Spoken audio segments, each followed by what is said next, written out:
ಶ್ರೀ ವಾದಿರಾಜರ ಹಾಗೂ ಶ್ರೀ ಸುಧೀಂದ್ರ ತೀರ್ಥರ ಆರಾಧನಾ ನಿಮಿತ್ತವಾಗಿ ವಿಜ್ಞಾನಲಿಂಗ ಸಪ್ತಾಹದ ವಿದ್ವದ್ಗೋಷ್ಠಿಯ ಇವತ್ತಿನ ಕಾರ್ಯಕ್ರಮಕ್ಕೆ ತಮಗೆಲ್ಲ ಹೃತ್ಪೂರ್ವಕ ಸ್ವಾಗತ.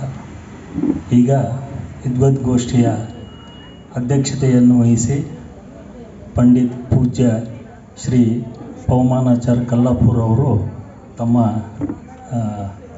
ವೃಂದದೊಂದಿಗೆ ವೇದಿಕೆಗೆ ಬಂದು ಕಾರ್ಯಕ್ರಮ ಶುರು ಮಾಡಿಸಿಕೊಡ್ಬೇಕಾಗಿ ವಿನಂತಿ.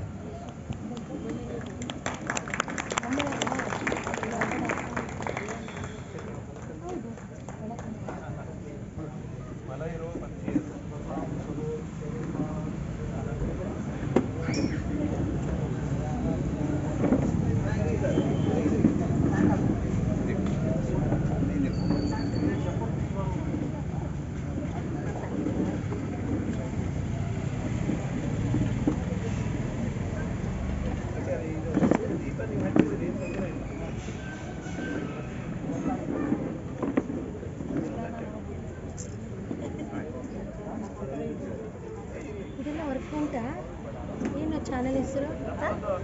ಚಾನಲ್ ಇಲ್ಲೇ ಬರೀ ವಿಡಿಯೋನ.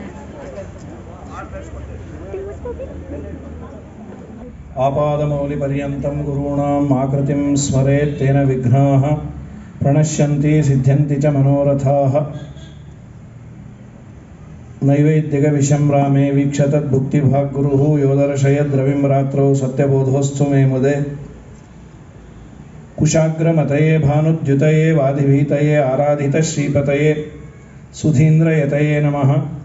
ಕಾಮಧೇನುರು ಯಥಾಪೂರ್ವಂ ಸರ್ವಾಭೀಷ್ಟಫಲಪ್ರದ ತಥಾ ಖಲು ವಾದಿರಾಜ ಶ್ರೀಪಾದೋ ಅಭೀಷ್ಟದ ಸತಾಂ. ಅರ್ಥಿಕಲ್ಪಿತಕಲ್ಪೋಯಂ ಪ್ರತ್ಯರ್ಥಿ ಗಜಕೇಸರಿ ವ್ಯಾಸತೀರ್ಥಗುರುರ್ಭೂಯಾತ್ ಅಸ್ಮದಿಷ್ಟಾರ್ಥ ಸಿದ್ಧಯೇ. ಆರಾಧ್ಯರ ಆರಾಧನೆಯನ್ನು ನೋಡಿಕೊಂಡು ಹೇಳಿದ್ದು, ಇಲ್ಲಿ ವಿವಕ್ಷೆ ಏನಿಲ್ಲ.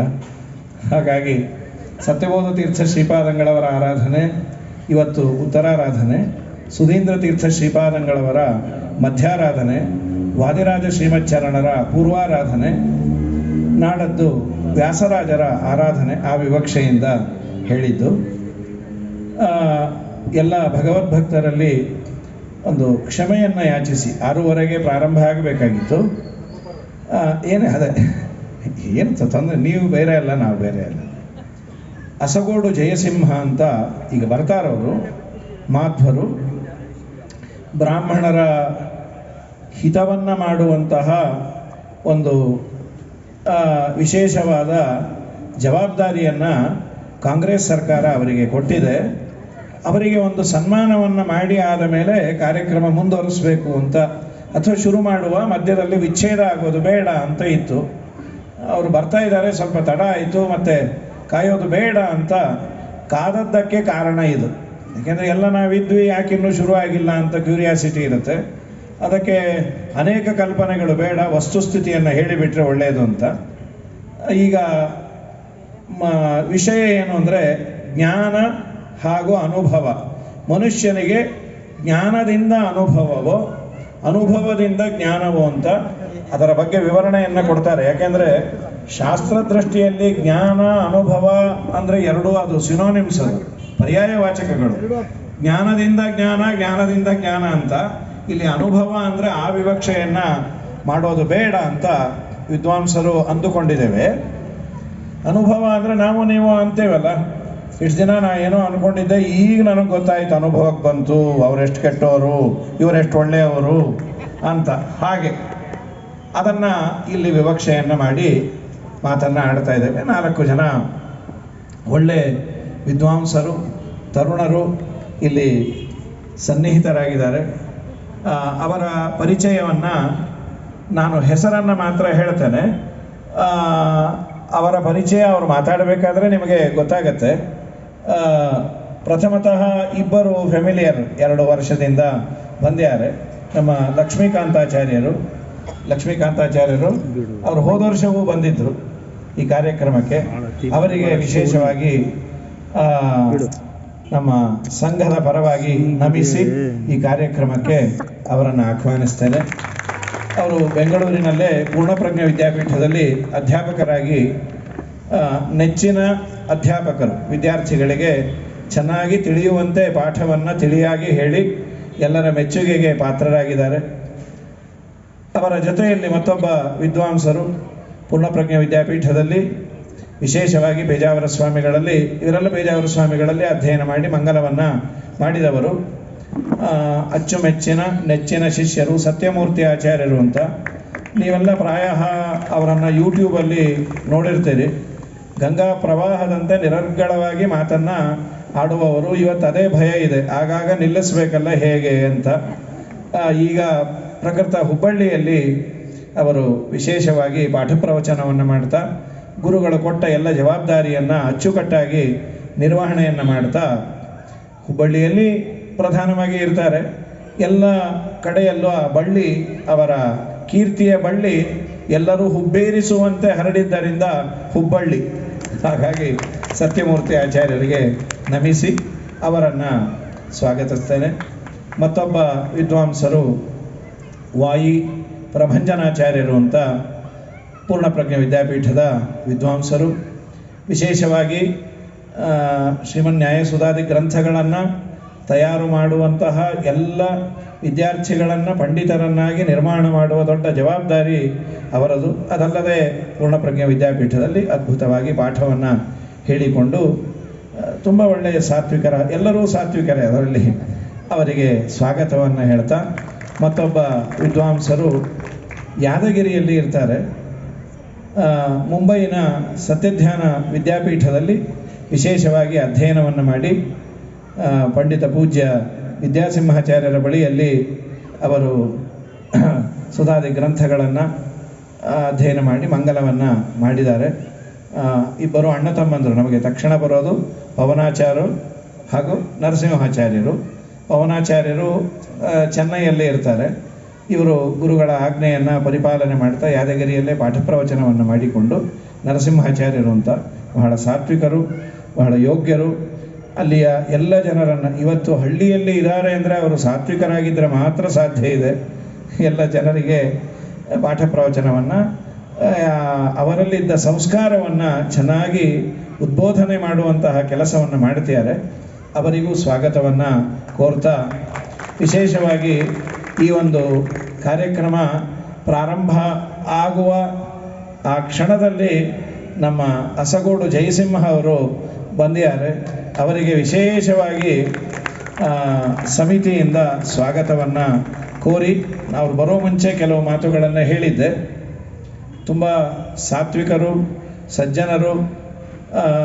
ಅವರ ಬಗ್ಗೆ ವಿಶೇಷವಾಗಿ ಒಂದು ಅಭಿನಂದನಾ ಪತ್ರವನ್ನು ಬರೆದಿದ್ದಾರೆ, ಅದರಲ್ಲಿ ಓದ್ತಾರೆ.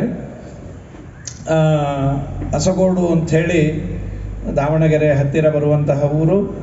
ಅಲ್ಲಿ ಅವರ ತಂದೆ, ಅವರ ತಾಯಿ ಬಂದು ದಾಸರ ವಂಶಸ್ಥರು. ನಮ್ಮ ಜಯಸಿಂಹ ಅವರ ತಾಯಿ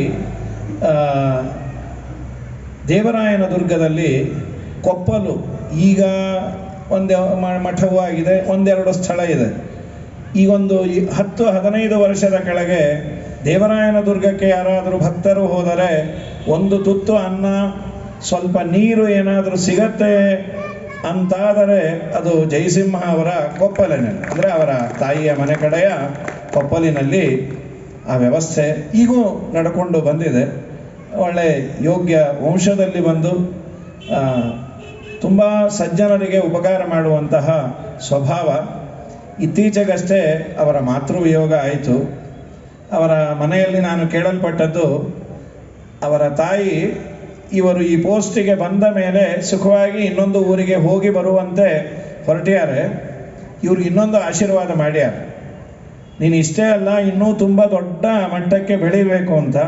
ನಾವೆಲ್ಲ ದೇವರಲ್ಲಿ ಪ್ರಾರ್ಥನೆ ಮಾಡುವ, ಅವರಿಗೆ ದೇವರು ಮಂತ್ರಿಯನ್ನಾಗಿ ಮಾಡುವಂತಹ ಆ ತಾಯಿಯ ಆಶೀರ್ವಾದದಿಂದ ಮಾಡಿ ನಿಮ್ಮೆಲ್ಲರ ಒಳಿತನ್ನು ಅವರು ಮಾಡಲಿ ಅಂತ ಮಾಡುವಂತಹ ಸಜ್ಜನಿಕೆ, ಸೌಜನ್ಯ ಅವರಿಗೆ ಜೀನ್ಸಲ್ಲೇ ಬಂದಿದೆ. ಆದ್ದರಿಂದ ಯಾವ ಯೋಚನೆ ಇಲ್ಲ. ಅವರು ಜಯಸಿಂಹ ಅವರು ಮಾಧ್ವ ಸಮಾಜಕ್ಕೆ ಒಂದು ಹೆಮ್ಮೆಯ ವ್ಯಕ್ತಿ. ಅವರ ಮನೆಯಲ್ಲೇ ಹೇಳಿದ್ರು, ನಮ್ಮ ಮನೆ ಪಿಲ್ಲರ್ ಅಂತ. ಅವರ ಮನೆ ಪಿಲ್ಲರ್ ಅಲ್ಲ, ನಮ್ಮ ಬ್ರಾಹ್ಮಣ ಸಮಾಜಕ್ಕೆ ಅವರು ದೊಡ್ಡ ಪಿಲ್ಲರು. ವಿಶೇಷವಾಗಿ ನಮ್ಮನೆಯವರು ಅಂತ, ನಮ್ಮನೆ ನಾವೆಲ್ಲ ತಿಳಿದವರು, ನಮಗೆ ಪರಿಚಯ ಇದ್ದವರು ಅವರು ಬಂದಿದ್ದಾರೆ. ಅವರಿಗೆ ಒಂದು ಸಣ್ಣ ಅಭಿನಂದನಾ ಕಾರ್ಯಕ್ರಮವನ್ನು ಹಮ್ಮಿಕೊಂಡಿದೆ. ಅದಾದ ಮೇಲೆ ಈ ಕಾರ್ಯಕ್ರಮ ಪ್ರಾರಂಭ ಆಗುತ್ತೆ. ನಮ್ಮ ಆತ್ಮೀಯರಾದ ಶ್ರೀ ಅಸಗೋಡು ಜಯಸಿಂಹ ಅವರ ಬಗ್ಗೆ ಮುಖ್ಯವಾದ ಕೆಲವು ವಿಷಯಗಳನ್ನು ತಿಳಿಸಿದ್ದಾರೆ.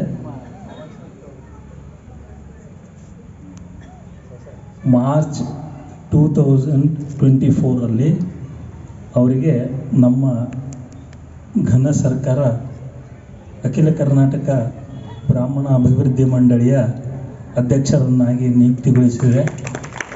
ಆ ವಿಷಯ ಕುರಿತು ಅವರಿಗೆ ಇವತ್ತು ಪೂಜ್ಯ ಆಚಾರ್ಯರ ಸಮ್ಮುಖದಲ್ಲಿ, ನಿಮ್ಮೆಲ್ಲರ ಸಮ್ಮುಖದಲ್ಲಿ ಒಂದು ಅಭಿನಂದನಾ ಪತ್ರವನ್ನು ನಮ್ಮ ಅನುಗ್ರಹ ಫೌಂಡೇಶನ್ ವತಿಯಿಂದ ಕೊಡಲಾಗ್ತಾ ಇದೆ. ಆ ಪತ್ರವನ್ನು ಓದ್ತಾ ಇದ್ದೀನಿ. ಶ್ರೀಯುತರಾದ ಅಸಗೋಡು ಶ್ರೀ ಜಯಸಿಂಹ ಅವರೇ, ಸುಶಿಕ್ಷಿತ, ಸುಸಂಸ್ಕೃತ, ಸತ್ಪರಂಪರೆ, ಸಭ್ಯ ವಾತಾವರಣದ ಒಳ್ಳೆಯ ಮನೆತನದಲ್ಲಿ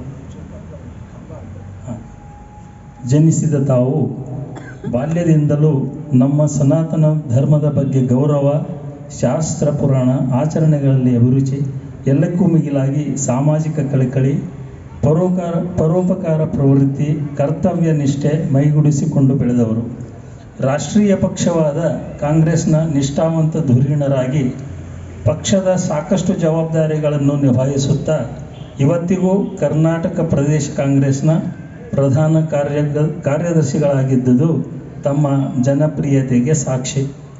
ತಾವು ಸುಮಾರು 50 ವರ್ಷಗಳಿಂದ ರಾಜಕೀಯದಲ್ಲಿ ಸಕ್ರಿಯರಾಗಿದ್ದು, ಯಾವುದೇ ಜಾತಿ ಮತ ಭೇದವಿಲ್ಲದೆ ಸಂಕಷ್ಟದಲ್ಲಿರುವ ಸಾಮಾನ್ಯ ಜನರ ಸಮಸ್ಯೆಗಳಿಗೆ ಸ್ಪಂದಿಸುತ್ತಾ, ಅದರಲ್ಲೂ ವಿಶೇಷವಾಗಿ ಬ್ರಾಹ್ಮಣರ ಅಭಿವೃದ್ಧಿಗೆ ಸದಾಕಾಲ ಶ್ರಮಿಸುತ್ತಿರುವ ತಾವು ಬ್ರಾಹ್ಮಣರ ಬೆನ್ನೆಲುಬು ಎಂಬ ಖ್ಯಾತಿಗೆ ಪಾತ್ರರಾದವರು.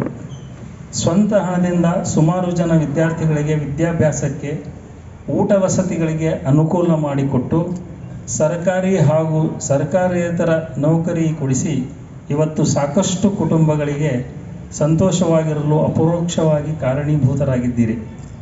ತಮ್ಮ ಕರ್ತವ್ಯ ನಿಷ್ಠೆ, ಸಾಮಾಜಿಕ ಕಾಳಜಿಯನ್ನು ಗಮನಿಸಿ ನಮ್ಮ ಘನ ಸರ್ಕಾರ ತಮ್ಮನ್ನು ಜಂಗಲ್ ಲಾಡ್ಜಸ್ ರಿಸಾರ್ಟ್ಸ್ ಚೇರ್ಮನ್ನರಾಗಿ ಮತ್ತು ಇತ್ತೀಚೆಗಷ್ಟೇ ಅಂದರೆ ಮಾರ್ಚ್ 2024 ಅಖಿಲ ಕರ್ನಾಟಕ ಬ್ರಾಹ್ಮಣ ಅಭಿವೃದ್ಧಿ ಮಂಡಳಿಯ ಅಧ್ಯಕ್ಷರನ್ನಾಗಿ ನೇಮಿಸಿದ್ದು ತಮ್ಮ ಘನತೆಯನ್ನು ಸಾಬೀತುಪಡಿಸುತ್ತದೆ. ತಮ್ಮ ಕಾರ್ಯಾವಧಿಯಲ್ಲಿ ಬ್ರಾಹ್ಮಣ ಸಮಾಜ ತನ್ನ ಹೆಚ್ಚಿನ ಸಮಸ್ಯೆಗಳಿಗೆ ಪರಿಹಾರ ಕಂಡುಕೊಂಡು ಅಭಿವೃದ್ಧಿಯಲ್ಲಿ ಸಾಗಲಿ ಅಂತ ಭಗವಂತನಲ್ಲಿ ತಮಗೆ ಇನ್ನೂ ಹೆಚ್ಚಿನ ಆರೋಗ್ಯ ಭಾಗ್ಯ ಕರುಣಿಸಿ ನಿಮ್ಮಿಂದ ನಿರಂತರವಾಗಿ ಸಮಾಜ ಸೇವೆ, ನಾಡ ಸೇವೆ ಮತ್ತು ದೇಶದ ಸೇವೆ ತೆಗೆದುಕೊಳ್ಳಲಿ ಅಂತ ಭಗವಂತನಲ್ಲಿ ಪ್ರಾರ್ಥಿಸುತ್ತೇವೆ. ಮಹೋದಯರೇ, ಇಂಥ ಉದಾತ್ತ ವಿಚಾರಧಾರೆಗಳೊಂದಿಗೆ ಸಮಾಜ ಸೇವೆಯಲ್ಲಿ ತೊಡಗಿಸಿಕೊಂಡ ತಮಗೆ ನಮ್ಮ ಅನುಗ್ರಹ ಫೌಂಡೇಶನ್ ವತಿಯಿಂದ ಅನಂತ ಹೃತ್ಪೂರ್ವಕ ಅಭಿನಂದನೆಗಳು, ಧನ್ಯವಾದಗಳು. ಪೂಜ್ಯ ಆಚಾರ್ಯರು ನಮ್ಮ ಜಯಸಿಂಹ ಸಾಹೇಬರಿಗೆ ಸನ್ಮಾನ ಮಾಡಬೇಕಾಗಿ ವಿನಂತಿ ಮಾಡ್ಕೊಳ್ತೇನೆ.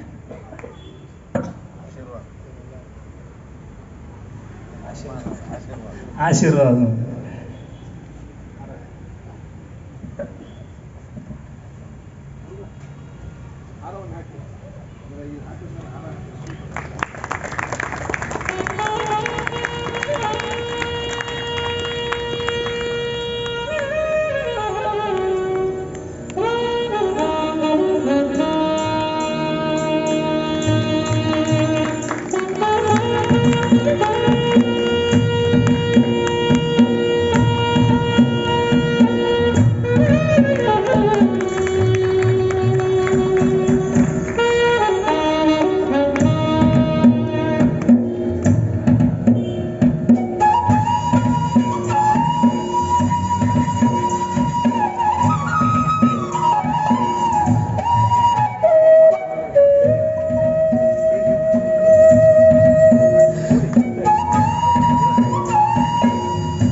ಈಗ ಶ್ರೀಯುತರಾದ ಜಯಸಿಂಹ ಸಾಹೇಬರು ನಮ್ಮನ್ನು ಕುರಿತು 2 ಮಾತು ಹೇಳ್ತಾರೆ. ಹರಿಗುರುಭ್ಯೋ ನಮಃ. ಇದು ಒಂದು ಪುಣ್ಯಕ್ಷೇತ್ರ. ಈ ಒಂದು ಕಾರ್ಯಕ್ರಮದಲ್ಲಿ ನನಗೆ ಕರೆದು ತಾವೆಲ್ಲ ಅಷ್ಟೊಂದು ಪ್ರೀತಿಯಿಂದ ಒಂದು ಆಶೀರ್ವಾದ ಮಾಡಿದ್ದೀರಿ. ನಿಮಗೆ ನಿಮ್ಮೆಲ್ಲರಿಗೂ ಸಾಷ್ಟಾಂಗ ನಮಸ್ಕಾರಗಳು. ಆದರೆ ನಮ್ಮ ಪವಮಾನಾಚಾರ್ಯ ನಮ್ಮ ಬಗ್ಗೆ ಭಾಳ ಹೇಳಿದರು. ನಾನು ಅರ್ಹನ ಹೌದೋ ಇಲ್ಲ ಗೊತ್ತಿಲ್ಲ, ಆದರೂ ಕೂಡ ನನಗೆ ಅವ್ರದ್ದು ಪ್ರವಚನ ಕೇಳಬೇಕು ಅಂತ ಭಾಳ ಆಸೆ. ಯಾಕಂದರೆ ಮೊನ್ನೆ ನಮ್ಮ ತಾಯಿಯವರು ತೀರಿದಾಗ ನಾನು ಭಾಳ ಹೊತ್ತು ಕೇಳಿದೆ. ಬಹುಶಃ ಈ ಸಾಮಾನ್ಯವಾಗಿ ಪ್ರವಚನ ಮಾಡಬೇಕಾದ್ರೆ ಕೇಳೋರಿಗೆ ಅರ್ಧಂಬರ್ಧ ನಿದ್ದೆ ಬರ್ತಿರ್ತದೆ. ಅದು ಪವಮಾನಾಚಾರ್ಯದಿಂದ ಎಷ್ಟು ಅವ್ರು ಯಾಕೆ ಜಲ್ದಿ ಮುಗಿಸಿದ್ರು ಅಂತಂದ್ರೆ ಅಷ್ಟು ಅದ್ಭುತವಾಗಿ ಅವ್ರದ್ದು ಅರ್ಥಗರ್ಭಿತವಾಗಿರುತ್ತೆ. ಅದು ನನಗೆ ಭಾಳ ಪವಮಾನಾಚಾರ್ಯ ಅಂತಂದ್ರೆ ನನಗೆ ಭಾಳ ವಿಶೇಷತೆ. ಮತ್ತು ಈಗ ಅವ್ರು ಹೇಳಿದ್ರು, ನನಗೆ ಒಂದು ಸರ್ಕಾರ ಒಂದು ಬ್ರಾಹ್ಮಣ ಡೆವಲಪ್ಮೆಂಟ್ ಬೋರ್ಡಿನ ಒಂದು ಅಧ್ಯಕ್ಷನ ಮಾಡಿದ್ದಾರೆ. ಇದು ವರ್ಷಕ್ಕೊಂದು 10 ಕೋಟಿ ರೂಪಾಯಿ ಕೊಡ್ತಾರೆ. ಅದರಲ್ಲಿ ಮಕ್ಕಳ ಸ್ಕೂಲ್ ಫೀಸ್ ಇದೆ ಅಂದರೆ PUC ಹೈಸ್ಕೂಲಿಂದ ಡಿಗ್ರಿ ಆಗೋ ತನಕ, ಈವನ್ ಹೈಯರ್ ಎಜುಕೇಷನ್ ಕೂಡ ಅಂದರೆ ಭಾಳ ಅಲ್ಪ ಸಹಾಯ ಇರುತ್ತೆ ಸುಮಾರು. ಯಾಕಂದರೆ 5-6 ಸಾವಿರ ಜನ ಮಕ್ಕಳದು ಲೋಡಿಂಗ್ ಆಗುತ್ತೆ, ಅಂದರೆ ಆನ್ಲೈನಲ್ಲೇ ಆಯಿತು. ಮತ್ತು ಆಮೇಲೆ ಸ್ವಾವಲಂಬಿ ಅಂತ ಅಂದರೆ ಈ ಒಂದು ನೀವು ಯಾರಾದರೂ ಬ್ಯಾಂಕ್ನಲ್ಲಿ 1 ಲಕ್ಷ ರೂಪಾಯಿ ಸಾಲ ತೊಗೊಂಡು ಏನಾದರೂ ಒಂದು ಸಣ್ಣ ಪುಟ್ಟ ಸ್ಟಾರ್ಟಪ್ ಮಾಡಿದರೆ ಆವಾಗ ಒಂದು 20% ನಾವು ಸಬ್ಸಿಡಿ ಕೊಡ್ತೀವಿ. ಆಮೇಲೆ ಇದು ಪ್ರತಿಭಾ ಪುರಸ್ಕಾರ. ಎಲ್ಲದಕ್ಕಿಂತ ಹೆಚ್ಚಾಗಿ ನಾನು ಭಾಳ ಹಿರಿಯ ರಾಜಕಾರಣಿ ಆಗಿರೋದ್ರಿಂದ ಈ ಬೋರ್ಡ್ ಅಲ್ದಲೇ ಯಾವ್ದಾದ್ರು ಸಣ್ಣ ಪುಟ್ಟ ಸಮಸ್ಯೆಗಳು ಹೊರಗಡೆ ಬೇರೆ ಬಂದರೆ ಔಟ್ ಆಫ್ ದಿ ಬೋರ್ಡ್ ಯಾರಿಗೆ ಬೇಕಾದ್ರೂ ಹೇಳೋ ಅಷ್ಟು ಒಂದು ಶಕ್ತಿ ಇರುತ್ತೆ. ಸೊ ಇದು ಬೋರ್ಡಿನ ಕೆಲಸಕ್ಕಿಂತ ಜಾಸ್ತಿ out of the board also ನಾವು ಕ್ಯಾನ್ ಹೆಲ್ಪ್ ದೆಮ್ ಅನ್ನೋದು ಇದೆ. ಮತ್ತು ಇಲ್ಲಿ ಇದೆ ಈ ಒಂದು ನಗರ ಹೆಚ್ಚಿನ ಸಂಖ್ಯೆಯಲ್ಲಿ ನಮ್ಮ ವಿಶೇಷವಾಗಿ ಬ್ರಾಹ್ಮಣರು ನೆಲೆಸಿರ್ತಕ್ಕಂಥ ಜಾಗ. ಬ್ರಾಹ್ಮಣರು ಎಲ್ಲಿರ್ತಾರೋ ಅಲ್ಲಿ ಸರ್ವೇ ಜನ ಸುಖಿನೋ ಭವಂತು ಅಂತಂದು. ಯಾಕಂದರೆ ಯಾವುದಾದ್ರೂ ಒಂದು ಈ ಕರ್ಮಭೂಮಿ ಮೇಲೆ ಒಂದು ಸಮಾಜ ಇದ್ದರೆ, ಅಂದರೆ ಪ್ರತಿಯೊಬ್ಬರನ್ನೂ ಪ್ರೀತಿ ಮಾಡತಕ್ಕಂಥ ರಕ್ತ ಹರಿತಾ ಇದೆ ಅಂದರೆ ಅದು ಬ್ರಾಹ್ಮಣರಲ್ಲಿ ಒಬ್ಬರಲ್ಲೇ. ಯಾಕಂದರೆ ನಾವೆಲ್ಲರೂ ಪ್ರತಿಯೊಬ್ಬರನ್ನೂ ನಾವು ಪ್ರೀತಿ ಮಾಡ್ತೀವಿ, ನಮಗೆ ದ್ವೇಷ ಅನ್ನೋದೇ ನಮ್ಗೆ ಗೊತ್ತೇ ಇಲ್ಲ. ಯಾಕೆಂತಂದರೆ ಒಂದು ಸಂದರ್ಭದಲ್ಲಿ ಪೇಜಾವರ ಶ್ರೀಗಳು ಹತ್ರ ಈ ಸಿದ್ದರಾಮಯ್ಯನವ್ರು ಧಾರವಾಡ ಮೈಸೂರಿನಲ್ಲಿ ಬೈ ಎಲೆಕ್ಷನ್ಗೆ ನಿಂತಾಗ ಬಂದು ಆಶೀರ್ವಾದ ಕೇಳಿದ್ರು. ಅವರು ಪಾಪ ಅವ್ರಿಗೆ ಗೊತ್ತಿಲ್ಲ, ಅವ್ರು ಯಾರೇ ಹೇಳಿದರು, ಏನು ಸ್ವಾಮಿ ನೀವು ನಮಗೆ ಶಾಪ ಹಾಕಿದ್ದೀರಿ ಅಂತ. ಅವ್ರು ನಗ್ನಗ್ತಾ ಹೇಳಿ, ನಮಗೆ ಗೊತ್ತಿರೋದೊಂದೇ ಬಂದವರಿಗೆ ಆಶೀರ್ವಾದ ಮಾಡಿ ಒಳ್ಳೇದಾಗಬೇಕು ಅನ್ನೋದು, ಅದೇನು ನನಗೆ ಗೊತ್ತಿಲ್ಲಪ್ಪ ಆ ಥರ ಹೇಳೋದು ಅಂತ. ಅಂದರೆ ಅಷ್ಟು ನಮ್ಮ ಬ್ರಾಹ್ಮಣರ ಒಂದು ಭಾವನೆ ಯಾವಾಗಲೂ. ಸೊ ಅದು ಇಷ್ಟೆಲ್ಲ ಇರೋದಕ್ಕೆ ನಮ್ಗೆ ಎಷ್ಟೇ ಕಷ್ಟ ಬಂದರೂ ನಾವು ಗುರುಗಳು ನಂಬಿದ್ದೀವಿ, ದೇವ್ರು ನಂಬಿದ್ದೀವಿ, ನಾವು ಇನ್ಯಾರೂ ನಂಬಿಲ್ಲ. ಅಂದರೆ ಗುರುವಿನ ಗುಲಾಮನಾಗೋ ತನಕ ದೊರೆಯೋದನ್ನು ಮುಕ್ತಿ. ಅಂದರೆ ಗುರುಗಳ ಅನುಗ್ರಹ ಆಯಿತು ಅಂತಂದರೆ ದೇವರ ಅನುಗ್ರಹ. ಯಾಕಂದ್ರೆ ಪರಮಾತ್ಮ ನಾವು ನೋಡೋಕ್ಕಾಗಲ್ಲ. ನಮ್ಮ ಯತಿಗಳು ಅವರೆಲ್ಲ ಅನುಷ್ಠಾನ ಮಾಡಿ ಅವ್ರಿಗೊಂದು ಶಕ್ತಿ ಬರುತ್ತೆ. ಅದಕ್ಕೆ ನಾವು ಗುರುಗಳ ಹತ್ರ ಮಂತ್ರಾಕ್ಷತೆ ಇಸ್ಕೊಳೋದಕ್ಕೆ ಎಷ್ಟೇ ರಶ್ ಇದ್ರೂ ಕೂಡ ಅವ್ರ ಹತ್ರ ಮಂತ್ರಾಕ್ಷತೆ ಇಸ್ಕೊಂಡೇ ನಾವು ಮನೆಗೆ ಹೋಗ್ತೀವಿ. ಅಂದರೆ ಅಂಥ ಶಕ್ತಿಯನ್ನು ಬ್ರಾಹ್ಮಣರದ್ದು ಏನಪ್ಪ ಬ್ಯಾಂಕ್ ಬ್ಯಾಲೆನ್ಸ್ ಅಂತಂದರೆ ಮಂತ್ರಾಕ್ಷತೆ ಅಷ್ಟೇ. ಬೇರೆಯವ್ರಿಗೆಲ್ಲ ಹಣದ ಡಿಪಾಸಿಟ್ ಇರ್ತದೆ, ಅದು ಸೈಟು ಅದೆಲ್ಲ ನಮಗೇನು ಬೇಕಾಗಿಲ್ಲ. ನಾವು ಯಾಕಂದ್ರೆ ನಾವು ಯಾವಾಗಲೂ ಆಸೆ ಇರತಕ್ಕಂಥ ವರ್ಗ ಅಲ್ಲ. ನಾವು ಯಾವಾಗಲೂ ಸಮಾಜದ ಚಿಂತನೆ ಮಾಡ್ತಕ್ಕಂಥ ವರ್ಗ. ಸಮಾಜದ ಚಿಂತನೆ ಮಾಡ್ಕೊಂಡು ಬದುಕಿರೋ ಹೊತ್ತಿಗೆ ನಾವು ಇವತ್ತಿನ ದಿವಸ ಎಷ್ಟೇ ಯಾರದೇ ದ್ವೇಷ ಇದ್ದರೂ ಕೂಡ ನಮಗೆ ಬದುಕಕ್ಕೆ ಅವಕಾಶ ಕೊಟ್ಟಿರೋದು ಭಗವಂತ. ಯಾಕೆ ಅಂತಂದರೆ ಯಾವಾಗಲೂ ಸರ್ವೇ ಜನ ಸುಖಿನೋ ಭವಂತು ಅಂತ. ಇಷ್ಟು ಹೇಳಿ ನಿಮ್ಮೆಲ್ಲರ ಇವತ್ತು ಒಂದು ನಿಮ್ಮ ನೋಡ್ತಕ್ಕಂಥ ಭಾಗ್ಯ ಸಿಕ್ತು. ಸೊ ಪವಮಾಚಾರ್ಯ ಏನು ಹೇಳಿದ್ರಲ್ಲ, ಅವರ ಮಾತಿನಂತೆ ನಾನು ಕೂಡ ಮುಂದೆ ನನ್ನ ಸಮಯವನ್ನು ಹೆಚ್ಚಿನ ಭಾಗ ಈ ಸಮಾಜ ಸೇವೆ ಮಾಡ್ತೀನಿ ಅಂತ ಮತ್ತೊಮ್ಮೆ ತಮ್ಮಲ್ಲಿ ಹೇಳಿ ನನ್ನ ಮಾತನ್ನು ಜೈ ರಾಘವೇಂದ್ರ.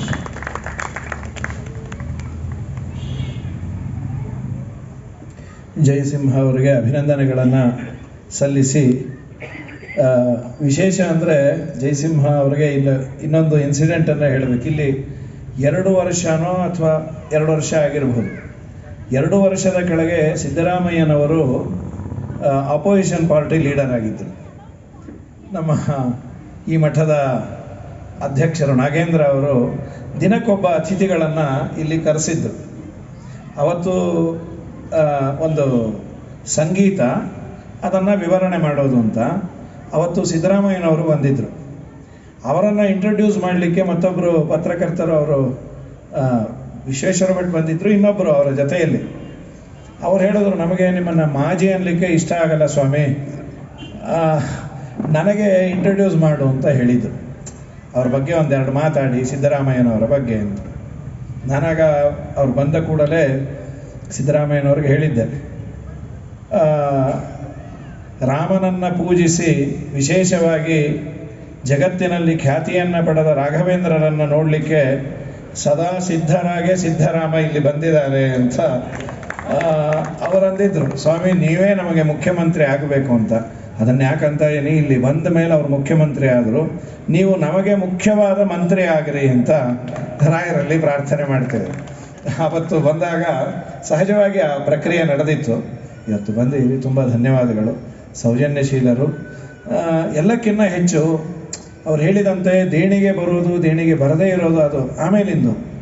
ಸರ್ಕಾರದಲ್ಲಿ ಬ್ರಾಹ್ಮಣರ ಬಗ್ಗೆನೂ ಕಾಳಜಿಯನ್ನು ತೋರಿಸಿ ಒಬ್ಬ ಬ್ರಾಹ್ಮಣನನ್ನು ಅದಕ್ಕೆ ಅಧ್ಯಕ್ಷನನ್ನಾಗಿ ಮಾಡ್ಯಾರಲ್ಲ, ಅದಕ್ಕೊಂದು ದೊಡ್ಡ ನಮಸ್ಕಾರವನ್ನು ವಿಶೇಷವಾಗಿ, ಅದು ನಮಗೆ ಪರಿಚಯ ಇರೋದ್ರಿಂದ ಅದೊಂದು ತುಂಬ ಸಂತೋಷದ ಸಂಗತಿ ಅಂತ ಹೇಳ್ತಾ ಕಾರ್ಯಕ್ರಮವನ್ನು ಪ್ರಾರಂಭ ಮಾಡ್ತೇವೆ. ಆಚಾರ್ಯರು ಈಗ ವಿಷಯವನ್ನು ಶುರು ಮಾಡ್ತಾರೆ. ಜ್ಞಾನದಿಂದ ಅನುಭವವೋ, ಅನುಭವದಿಂದ ಜ್ಞಾನವೋ ಅಂತ.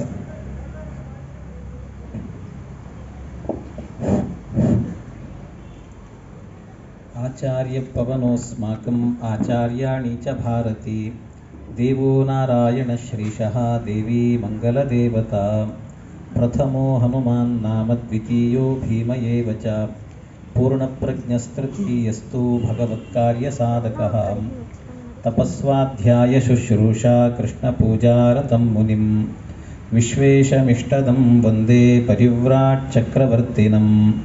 ಶ್ರೀ ಗುರುಭ್ಯೋ ನಮಃ. ಹರಿ ಓಂ, ಹರಿ ಓಂ, ಹರಿ ಓಂ. ಆರಂಭದಲ್ಲಿ ಹರಿವಾಯು ಗುರುಗಳನ್ನು ಭಕ್ತಿಪೂರ್ವಕವಾಗಿ ನಮಸ್ಕರಿಸಿ, ಇವತ್ತಿನ ಈ ಸಂವಾದದ ಅಧ್ಯಕ್ಷತೆಯನ್ನು ವಹಿಸಿರುವಂತಹ ಪೂಜ್ಯ ಕಲ್ಲಾಪುರ ಪವಮಾನಾಚಾರ್ಯರು, ಅವರು ತಮಗೆಲ್ಲ ಗೊತ್ತಿದೆ. ಒಂದು ರೀತಿ ಹೇಳಬೇಕು ಅಂದರೆ, ನಾವು ಸೂರ್ಯನ ಬೆಳಕು ಹೇಗಿರುತ್ತದೆ ಅಂತ ಟಾರ್ಚ್ ಹಿಡ್ಕೊಂಡು ಹೋಗಿ ಪರಿಚಯ ಮಾಡಿಸ್ತೀನಿ ಅಂದರೆ ಎಷ್ಟು ಆಭಾಸ ಆಗ್ತದೆ, ಹಾಗೆ ಪವಮಾನಾಚಾರ್ಯ ಪರಿಚಯ ನಾವು ಮಾಡಿಸ್ತೀವಿ ಅಂದರೆ ಅಷ್ಟೇ ಆಭಾಸ. ಅವರ ಪರಿಚಯ ಇಲ್ಲದೆ ಇರುವಂಥ ವ್ಯಕ್ತಿಗಳೇ ಇಲ್ಲ. ನಮ್ಮ ಬಗ್ಗೆ ಅವರು ಪರಿಚಯ ಮಾಡಿದರು ಆಚಾರ್ಯರು. ಪೂಜ್ಯ ಆಚಾರ್ಯರು ಇವತ್ತಿಗೂ ಕೂಡ ಇಡೀ ನಮ್ಮ ಸಮಾಜದಲ್ಲೇನೆ ಈ ಪ್ರವಚನ ಅನ್ನುವ ಒಂದು ಕ್ಷೇತ್ರದಲ್ಲಿ ಕ್ರಾಂತಿಯನ್ನೇ ಮಾಡಿದಂಥ ಒಬ್ಬ ಮಹೋನ್ನತ ಆಚಾರ್ಯರು ಅಂತಂದರೆ ನಮ್ಮ ಕಲ್ಲಾಪುರ ಪವಮಾನಾಚಾರ್ಯರು.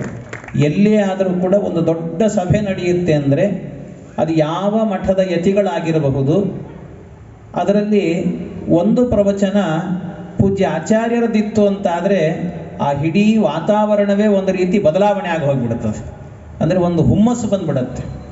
ಅವರು ಎದುರಿಗೆ ಕೂತು ಸುಮ್ಮನೆ ಮಾತಾಡುತ್ತಿದ್ದರೆ, ಒಂದು ಅವರು ಮಾತಾಡೋದು ಬೇಡ, ಮಂಗಳಾಚರಣೆ ಶ್ಲೋಕ ಹೇಳಿದರೆ ಸಾಕು, ಅಷ್ಟರಲ್ಲೇ ಎಲ್ಲ ಕುಣಿದು ಬಿಡ್ತಾರೆ. ಅಷ್ಟು ಆನಂದ ಆಗತ್ತೆ ಅವರ ಪ್ರವಚನ ಕೇಳುತ್ತಿದ್ದರೆ.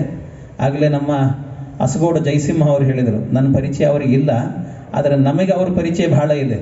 ಯಾಕೆಂದರೆ ನಮ್ಮ ಗುರುಗಳು ಪೇಜಾವರ ಸ್ವಾಮಿಗಳಿದ್ದಾಗ ವಿದ್ಯಾಪೀಠಕ್ಕೆ ಮೇಲಿಂದ ಮೇಲೆ ಬಂದು ಅವರ ಆಶೀರ್ವಾದವನ್ನು ತಗೊಂಡು ಬಹಳ ಗಹನವಾದ ವಿಷಯಗಳನ್ನು ಚರ್ಚೆ ಮಾಡ್ತಾ ಇದ್ದರು. ಅನೇಕ ಕಾಲದಲ್ಲಿ ನಾವು ನೋಡಿದ್ದೇವೆ. ಅವರು ಹೇಳಿದರು, ಅವರು ಪ್ರವಚನ ಕೇಳುತ್ತಿದ್ದರೆ ಯಾಕೆ ನಿಲ್ಲಿಸಿದ್ರು ಅಂತ ಅನ್ನಿಸ್ತದೆ ಅಂತ. ಹಾಗೆ ಅವರ ಪ್ರವಚನ ಕೇಳುತ್ತಿದ್ದರೆ ಕೇಳ್ತಾನೇ ಇರಬೇಕು ಅಂತ ಅನ್ನಿಸುವಷ್ಟು ಇಂಪಾಗಿ ಇರುತ್ತೆ. ಮುಖ್ಯವಾಗಿ ಆಚಾರ್ಯರು ಒಂದು ರೀತಿಯಲ್ಲಿ ಅವರು ನಮ್ಮ ಗುರುಗಳು ಅಂದರೆ ಪೇಜಾವರ ಸ್ವಾಮಿಗಳ ಶಿಷ್ಯರು ಖೇಡ ವೇದವ್ಯಾಸಾಚಾರ್ಯರು, ಅವರ ಶಿಷ್ಯರು ಪೂಜ್ಯ ಆಚಾರ್ಯರಾದ್ರಿಂದ ಒಂದು ರೀತಿಯಲ್ಲಿ ನಮಗೆ ನಮ್ಮ ವಿದ್ಯಾಪೀಠದವರೇ ಇದ್ದ ಹಾಗೆ ಅವರು ಕೂಡ. ಆ ದೃಷ್ಟಿಯಿಂದಲೂ ಕೂಡ ಅವರಿಗೆ ಈ ಕಾರ್ಯಕ್ರಮಕ್ಕೆ ಸ್ವಾಗತವನ್ನು ನಿಮ್ಮೆಲ್ಲರ ವತಿಯಿಂದಲೂ ಕೂಡ ನಾನು ಹಾರ್ದಿಕವಾಗಿ ನಮಸ್ಕಾರ ಪೂರ್ವಕವಾದಂಥ ಸ್ವಾಗತವನ್ನು ಬಯಸ್ತಾ ವಿಷಯಕ್ಕೆ ಪ್ರವೇಶವನ್ನು ಮಾಡುತ್ತೇನೆ. ಅನುಭವದಿಂದ ಜ್ಞಾನವೋ, ಜ್ಞಾನದಿಂದ ಅನುಭವವೋ ಅಂತ ಬಹಳ ಅದ್ಭುತವಾದಂಥ ವಿಷಯವನ್ನು ಇಟ್ಟಿದ್ದಾರೆ. ನಾವು ಈ ಕಡೆ ಲಕ್ಷ್ಮೀಕಾಂತಾಚಾರ್ಯರು ಮತ್ತು ನಾನು ಇಬ್ಬರು ಕೂಡ ಇದು ಪೂರ್ವ ಪಕ್ಷದ ರೀತಿಯಲ್ಲಿ ಮಾತನಾಡ್ತಾ ಇದ್ದೇವೆ. ಆ ಕಡೆ ನರಸಿಂಹಾಚಾರ್ಯರು ಮತ್ತು ಪ್ರಭಂಜನಾಚಾರ್ಯರು ಸಿದ್ಧಾಂತದ ವಿಷಯವನ್ನು ಪ್ರಸ್ತಾಪ ಮಾಡಿಸ್ತಾರೆ. ನಾನು ಅನುಭವದಿಂದ ಜ್ಞಾನ ಅಂತ ಹೇಳ್ತೇನೆ. ಯಾಕೆ ಅಂದರೆ ನಿಮಗೆ ನಿಮ್ಮ ಜೀವನದ ಅನುಭವವನ್ನು ನೋಡಿಕೊಳ್ಳಿ. ಎಲ್ಲ ಜ್ಞಾನಗಳು ಕೂಡ ಅನುಭವದಿಂದಲೇ ಆಗುವಂಥ. ಯಾಕೆ ಅಂತಂದರೆ ಈಗ ಸಣ್ಣ ನಾವು ಒಂದು ಮಗುವಿನಿಂದ ನೋಡೋಣಂತೆ.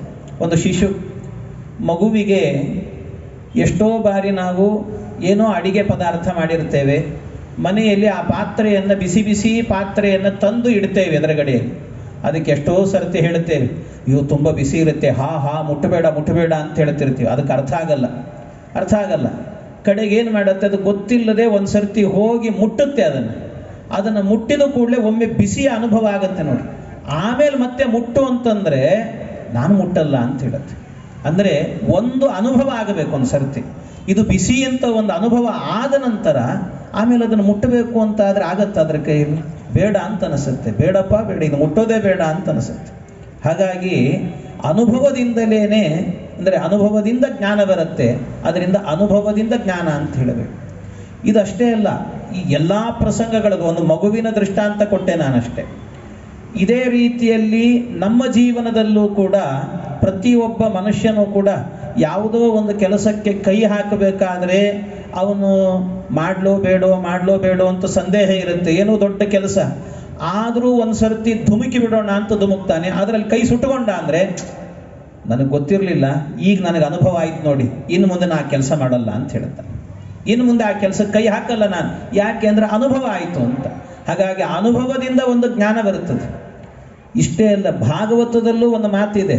ಏನು ಅಂದರೆ ಭಾಗವತದಲ್ಲಿ ಹೇಳಬೇಕಾದ್ರೆ ಒಂದು ಮಾತನ್ನು ಹೇಳ್ತಾರೆ. ಈ ವಾಮನ ರೂಪಿ ಪರಮಾತ್ಮ ಬಂದು ದಾನವನ್ನು ಕೇಳಿದ್ನಂತೆ. ಕೇಳಿದಾಗ ಶುಕ್ರಾಚಾರ್ಯರು ಬಂದು ನಿಲ್ಲಿಸ್ತಾರೆ. ಬೇಡ, ನೀನು ದಾನ ಕೊಡ್ಲಿಕ್ಕೆ ಹೋಗಬೇಡ, 3 ಪಾದ ಕೇಳಿದ್ದಾನೆ, ಇಡೀ 3 ಲೋಕವನ್ನೇ ನುಂಗಿಬಿಡ್ತಾನೆ ಇವನು ಸಾಕ್ಷಾತ್ ವಿಷ್ಣು, ಇವನು ಬೇಡ ಅಂತ ಹೇಳ್ತಾರೆ ಶುಕ್ರಾಚಾರ್ಯರು ಬಂದು.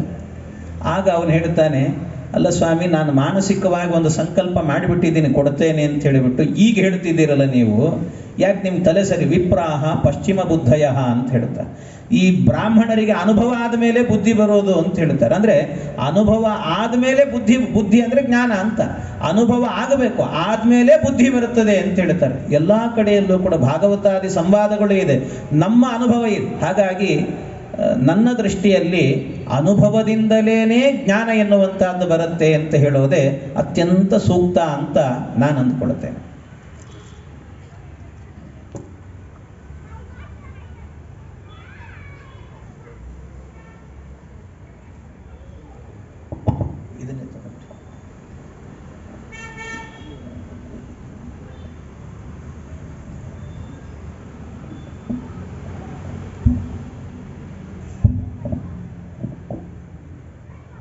ಆಪಾದಮೌಲಿಪರ್ಯಂತಂ ಗುರುಣಾಂ ಆಕೃತಿಂ ಸ್ಮರೇತ್ ತೇನ ವಿಘ್ನಾಃ ಪ್ರಣಶ್ಯಂತಿ ಸಿದ್ಧ್ಯಂತಿ ಚ ಮನೋರಥಾಃ.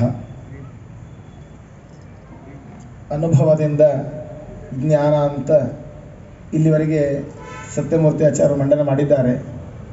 ಆದರೆ ನಿಜವಾಗಿ ಇರೋದು ಜ್ಞಾನದಿಂದಲೇ ಅನುಭವ ಅಂತನ್ನೋದು ಇದು ಅತ್ಯಂತ ದೃಢವಾದ ನಿರ್ಧಾರ. ಎಲ್ಲರಿಗೂ ಅನುಭವ ಇದೆ, ಜ್ಞಾನ ಬಂದದ್ದಕ್ಕಾಗಿಯೇ ನಮಗೆ ಅನುಭವ ಬರ್ತಾ ಇದೆ ಅಂತ ಅನ್ನೋದು. ಇದು ಸಕ್ಕರೆ ಅಂತ ನಮಗೆ ಜ್ಞಾನ ಇದ್ದ ಮೇಲೇ ಅದನ್ನು ನಾನು ಚಹಾದಲ್ಲಿ ಸೇರಿಸ್ತೇನೆ, ಹಾಲಿನಲ್ಲಿ ಸೇರಿಸ್ತೇನೆ. ಇದು ಸಕ್ಕರೆ ಅಂತ ಜ್ಞಾನನೇ ಇಲ್ಲದೆ ಇದ್ದಾಗ ಅದನ್ನು ನಾನು ಎಲ್ಲಿ ಹಾಕಬೇಕು ಅಂತ ವಿಚಾರ ಮಾಡಲಿಕ್ಕೂ ಸಾಧ್ಯ ಇಲ್ಲ. ಅದರ ಜ್ಞಾನ ಮೊದಲಿಗೆ ಇದ್ದದ್ದಕ್ಕಾಗಿ ಸಿಹಿಯಾದ ವಸ್ತುವಿನ ಅನುಭವವನ್ನು ನಾನು ಪಡಬೇಕು ಅಂತ ನಾನು ಇಚ್ಛೆ ಮಾಡಿದಾಗ ಮೊದಲಿಗೆ ಆಯಾ ವಸ್ತುವಿನ ಜ್ಞಾನ ನನಗೆ ಸರಿಯಾಗಿದ್ದರೇನೆ ನಾನು ಆ ವಿಧವಾದ ಸುಖವನ್ನು ಅನುಭವವನ್ನು ಅನುಭವಿಸಲಿಕ್ಕೆ ಸಾಧ್ಯ ಇದೆ. ಇನ್ನು ಪ್ರತಿಯೊಂದು ವಸ್ತುಗಳು, ಇದು ಗೋ, ಇದು ಅಶ್ವ ಇತ್ಯಾದಿಗಳನ್ನು ನಾವು ಅದರ ಮೇಲೆ ವ್ಯವಹಾರ ಮಾಡಬೇಕಾದ್ರೆ ಅದನ್ನು ಅವುಗಳ ಭೋಗವನ್ನು ಅದರ ಕುದುರೆ ಮೇಲೆ ಕೂತು ಹೋಗಬೇಕು ಅಂತ ನಾನು ಅದರ ಆ ಸುಖವನ್ನು ಅನುಭವಿಸಬೇಕು ಅಂತ ನಮಗೆ ಇಚ್ಛೆ ಬಂದಾಗ ಮೊದಲಿಗೆ ಇದು ಗೋ, ಇದು ಅಶ್ವ ಅಂತನ್ನುವಂತಹ ಆ ಪಶುವಿನ ಜ್ಞಾನ ಮೊದಲಿಗೆ ಇದ್ದಾಗ ಮಾತ್ರ ನಮಗೆ ಅದರ ಸುಖದ ಅನುಭವವನ್ನು ನಾವು ಪಡಲಿಕ್ಕೆ ಸಾಧ್ಯ ಇದೆ. ಹಾಗಾಗಿ ಶಾಸ್ತ್ರದಲ್ಲಿಯೂ ಕೂಡ ಅದನ್ನೇ ಹೇಳ್ತಾರೆ, ಜ್ಞಾನದಿಂದಲೇ ಅನುಭವ ಅಂತ. ಯಾಕೆ ಅಂತಂದರೆ ಎನ್ನ ದುಃಖೇನ ಸಂಭಿನ್ನಂ ನಜಗ್ರಸ್ತ ನಿರಂತರಂ ಅಭಿಲಾಷೋಪನೀತಂಚ ಸ್ವರ್ಗಂ ಸ್ವರ್ಗ ವಿದೋ ವಿದುಹು ಅಂತ ಹೇಳಿದ್ದಾರೆ. ಸ್ವರ್ಗದ ಅನುಭವ ನಮ್ಗೆ ಯಾರಿಗೂ ಇಲ್ಲ. ಆ ಸ್ವರ್ಗದ ಅನುಭವವನ್ನು ನಾನು ಪಡಿಬೇಕಾದ್ರೆ ಮೊದಲಿಗೆ ಸ್ವರ್ಗ ಅಂದರೆ ಏನು ಅಂತ ಜ್ಞಾನ ಮಾಡಿಕೊಂಡಾಗ ಮಾತ್ರ ನಮಗೆ ಓಹೋ ಸ್ವರ್ಗ ಹೀಗಿದೆಯಾ ಅಂತ ಸ್ವರ್ಗದ ಅನುಭವವನ್ನು ನಾವು ಪಡಲಿಕ್ಕೆ ಸಾಧ್ಯ ಇದೆ. ಆಮೇಲೆ ಜ್ಞಾನವನ್ನು ನಾವು ಕೇವಲ ಅನುಭವಕ್ಕಾಗಿ ಅಂತಲ್ಲ, ದಾಸರು ಹೇಳಿದಂತೆ ಅಥವಾ ಮೋಕ್ಷದ ವಿಷಯದಲ್ಲಿ ಯಾವುದೇ ಒಂದು ಅನುಭವವನ್ನು ನಾವು ಪಡಿಬೇಕಾದರೆ ಮೊಟ್ಟ ಮೊದಲಿಗೆ ಆ ವಸ್ತುವಿನ ಆ ವಿಷಯಿಕವಾದ ಜ್ಞಾನ ಸ್ಪಷ್ಟವಾಗಿದ್ದರೇನೆ ಅದರ ಅನುಭವ ಬರಲಿಕ್ಕೆ ಸಾಧ್ಯ ಇದೆ. ಕೇವಲ ಅನುಭವವನ್ನು ನಾನು ಪಡಿತೇನೆ, ಜ್ಞಾನವಿಲ್ಲದೇನೆ ಅಂತ ಹೊರಟರೆ ಆಗ ಅದು ಸರಿಯಾಗಿ ಅನುಭವ ಆಗುವುದಿಲ್ಲ. ಯಾಕೆಂದರೆ ಅವರೊಂದು ದೃಷ್ಟಾಂತ ಕೊಟ್ಟರು, ಮಗು ಆ ಬಿಸಿಯನ್ನು ಮುಟ್ಟಿದ ಮೇಲೇ ಅದಕ್ಕೆ ಅನುಭವ ಆದ ಮೇಲೇ ಜ್ಞಾನ ಬಂತು ಅಂತ. ಮೊದಲಿಗೆ ಹಾಗಾದರೆ ಜ್ಞಾನ ಮೊದಲಿಗೆ ಇರ್ತದೆ. ಹುಟ್ಟಿದ ಕೂಸಿಗೆ ನೀವು ಔಷಧವನ್ನು ಹಾಕಿದಾಗ ಅದು ಕಹಿ ಅಂತ ತೂತ್ಕಾರ ಮಾಡ್ತದೆ. ಯಾಕೆ? ಮೊದಲಿಗೆ ಇದು ಹಿಂದಿನ ಜನ್ಮದ ಸಂಸ್ಕಾರ, ಜ್ಞಾನವಿದೆ ಅದಕ್ಕೆ. ಆ ಜ್ಞಾನವಿದ್ದದಕ್ಕಾಗಿಯೇ ಇದು ವಿಷ, ಇದು ಕಹಿ ಅಂತ ಈ ರೀತಿಯಾಗಿ ತೂತ್ಕಾರ ಮಾಡಲಿಕ್ಕೆ ಸಾಧ್ಯ ಇದೆ. ಹಾಗಾಗಿ ಜ್ಞಾನದಿಂದಲೇ ಅನುಭವ ಅಂತ ಹೇಳಬೇಕೆ ಹೊರತು ಅನುಭವದಿಂದ ಜ್ಞಾನ ಅಂತ ಹೇಳೋದು ಇದು ಸರಿ ಅಂತ ಅನಿಸೋದಿಲ್ಲ ಅಂತ. ನಮ್ಮ ಸತ್ಯಮೂರ್ತಿ ಆಚಾರ್ಯರು ಅನುಭವವೇ ದೊಡ್ಡದು ಅಂತ ಅವ್ರು ಹೇಳಿದ್ರು. ಪ್ರಾಯ ನಿಮ್ಮೆಲ್ಲರಿಗೂ ಒಂದು ಡೌಟ್ ಬಂದಿರಬಹುದು, ಸುವಿದ್ಯೇಂದ್ರರೇ ಇಲ್ಲಿ ಏನಾದರೂ ಮಾತಾಡ್ತಾ ಇದ್ದಾರಾ ಅಂತ. ಅವರ ಮಾತು, ಅವರ ಶೈಲಿ ಸುವಿದ್ಯೇಂದ್ರರಿದ್ದಾಗೆ ಇರುತ್ತೆ, ಅವರ ವಿಶೇಷ ಅನುಗ್ರಹಕ್ಕೂ ಪಾತ್ರರು. ಅದನ್ನು ನಮ್ಮ ನರಸಿಂಹಾಚಾರ್ಯರು ಒಪ್ಪಿಲ್ಲ. ಅನುಭವ ಅಲ್ಲ, ಜ್ಞಾನವೇ ಬೇಕು. ಅಲ್ಲ ಸ್ವಾಮಿ, ಮಗು ಬಿಸಿಯನ್ನು ಮುಟ್ಟಿದಾಗ ಅದಕ್ಕೆ ಬಿಸಿ ಅನ್ನೋ ಜ್ಞಾನ ಬಂತಲ್ಲ ಅಂತ ಅವ್ರು ಹೇಳಿದ್ರೆ, ನರಸಿಂಹಾಚಾರ್ಯರಂದರು ಅದಕ್ಕೆ ಆಮೇಲೆ ಅದನ್ನು ಮಾತ್ರ ಮುಟ್ಟಲ್ಲ, ಅಲ್ಲ ಯಾವ ಪಾತ್ರೆನೂ ಮುಟ್ಲಿಕ್ಕೆ ಹೋಗಲ್ಲ. ಯಾವುದು ಬಿಸಿ ಯಾವುದು ತಣ್ಣದು ಅಂತ ಗೊತ್ತಿರೋದಿಲ್ಲ. ನಮ್ಮ ಜಯತೀರ್ಥರು ಒಂದು ಮಾತಂತಾರೆ, ಸರ್ಪ ಭಯಜನಕ ಅಲ್ಲ, ಸರ್ಪ ಜ್ಞಾನ ಭಯಜನಕ ಅಂತ. ಹಾವು ನಮಗೆ ಭಯವನ್ನು ಉಂಟು ಮಾಡಲ್ಲ ಅಂತ. ಕಾರಣ ಏನು ಗೊತ್ತಾ? ಹಾವೇ ಭಯ ಆಗಿದ್ರೆ ಮಗು ಹಿಡಿಲಿಕ್ಕೆ ಹೋಗಬಾರ್ದಾಗಿತ್ತು. ಮಗುಗೆ ಗೊತ್ತಿಲ್ಲ ಅದು ಕಚ್ಚಿದ್ರೆ ಸಾಯ್ತೀನಿ ಅನ್ನೋ ಜ್ಞಾನ ಇಲ್ಲ. ಆಚಾರ್ಯರು ಹೇಳಿದ್ರೆ ಒಂದ್ಸಲಿ ಕಚ್ಚಲಿ ಗೊತ್ತಾಗತ್ತೆ ಅಂದರೆ ಅದು ಇರೋದೇ ಇಲ್ಲ ತಿಳ್ಕೊಂಬಕ್ಕೆ. ಹಾಗಾಗಿ ನಮ್ಮ ನರಸಿಂಹಾಚಾರ್ಯರ ಅಭಿಪ್ರಾಯ, ಜ್ಞಾನ ಬಂದ ಮೇಲೆ ಅನುಭವ, ಆ ಅನುಭವ ಅನ್ನೋ ಹೆಸರಲ್ಲೇ ಅನುಸೃತ್ಯ ಭವ ಅಂತಿದೆ ಅಂತ ಅವರ ಅಭಿಪ್ರಾಯ. ಆದರೂ ನಮ್ಮ ಸತ್ಯಮೂರ್ತಿ ಆಚಾರ್ಯ ಬಿಡೋದಿಲ್ಲ. ಮುಂದೆ ಅವರ ಜೊತೆಯಲ್ಲಿರೋ ಲಕ್ಷ್ಮೀಕಾಂತಾಚಾರ್ಯರು ಹೇಗೆ ಸಮರ್ಥನೆ ಮಾಡ್ತಾರೆ ನೋಡುವ. ಶ್ರೀ ಗುರುಭ್ಯೋ ನಮಃ. ಹರಿ ಓಂ.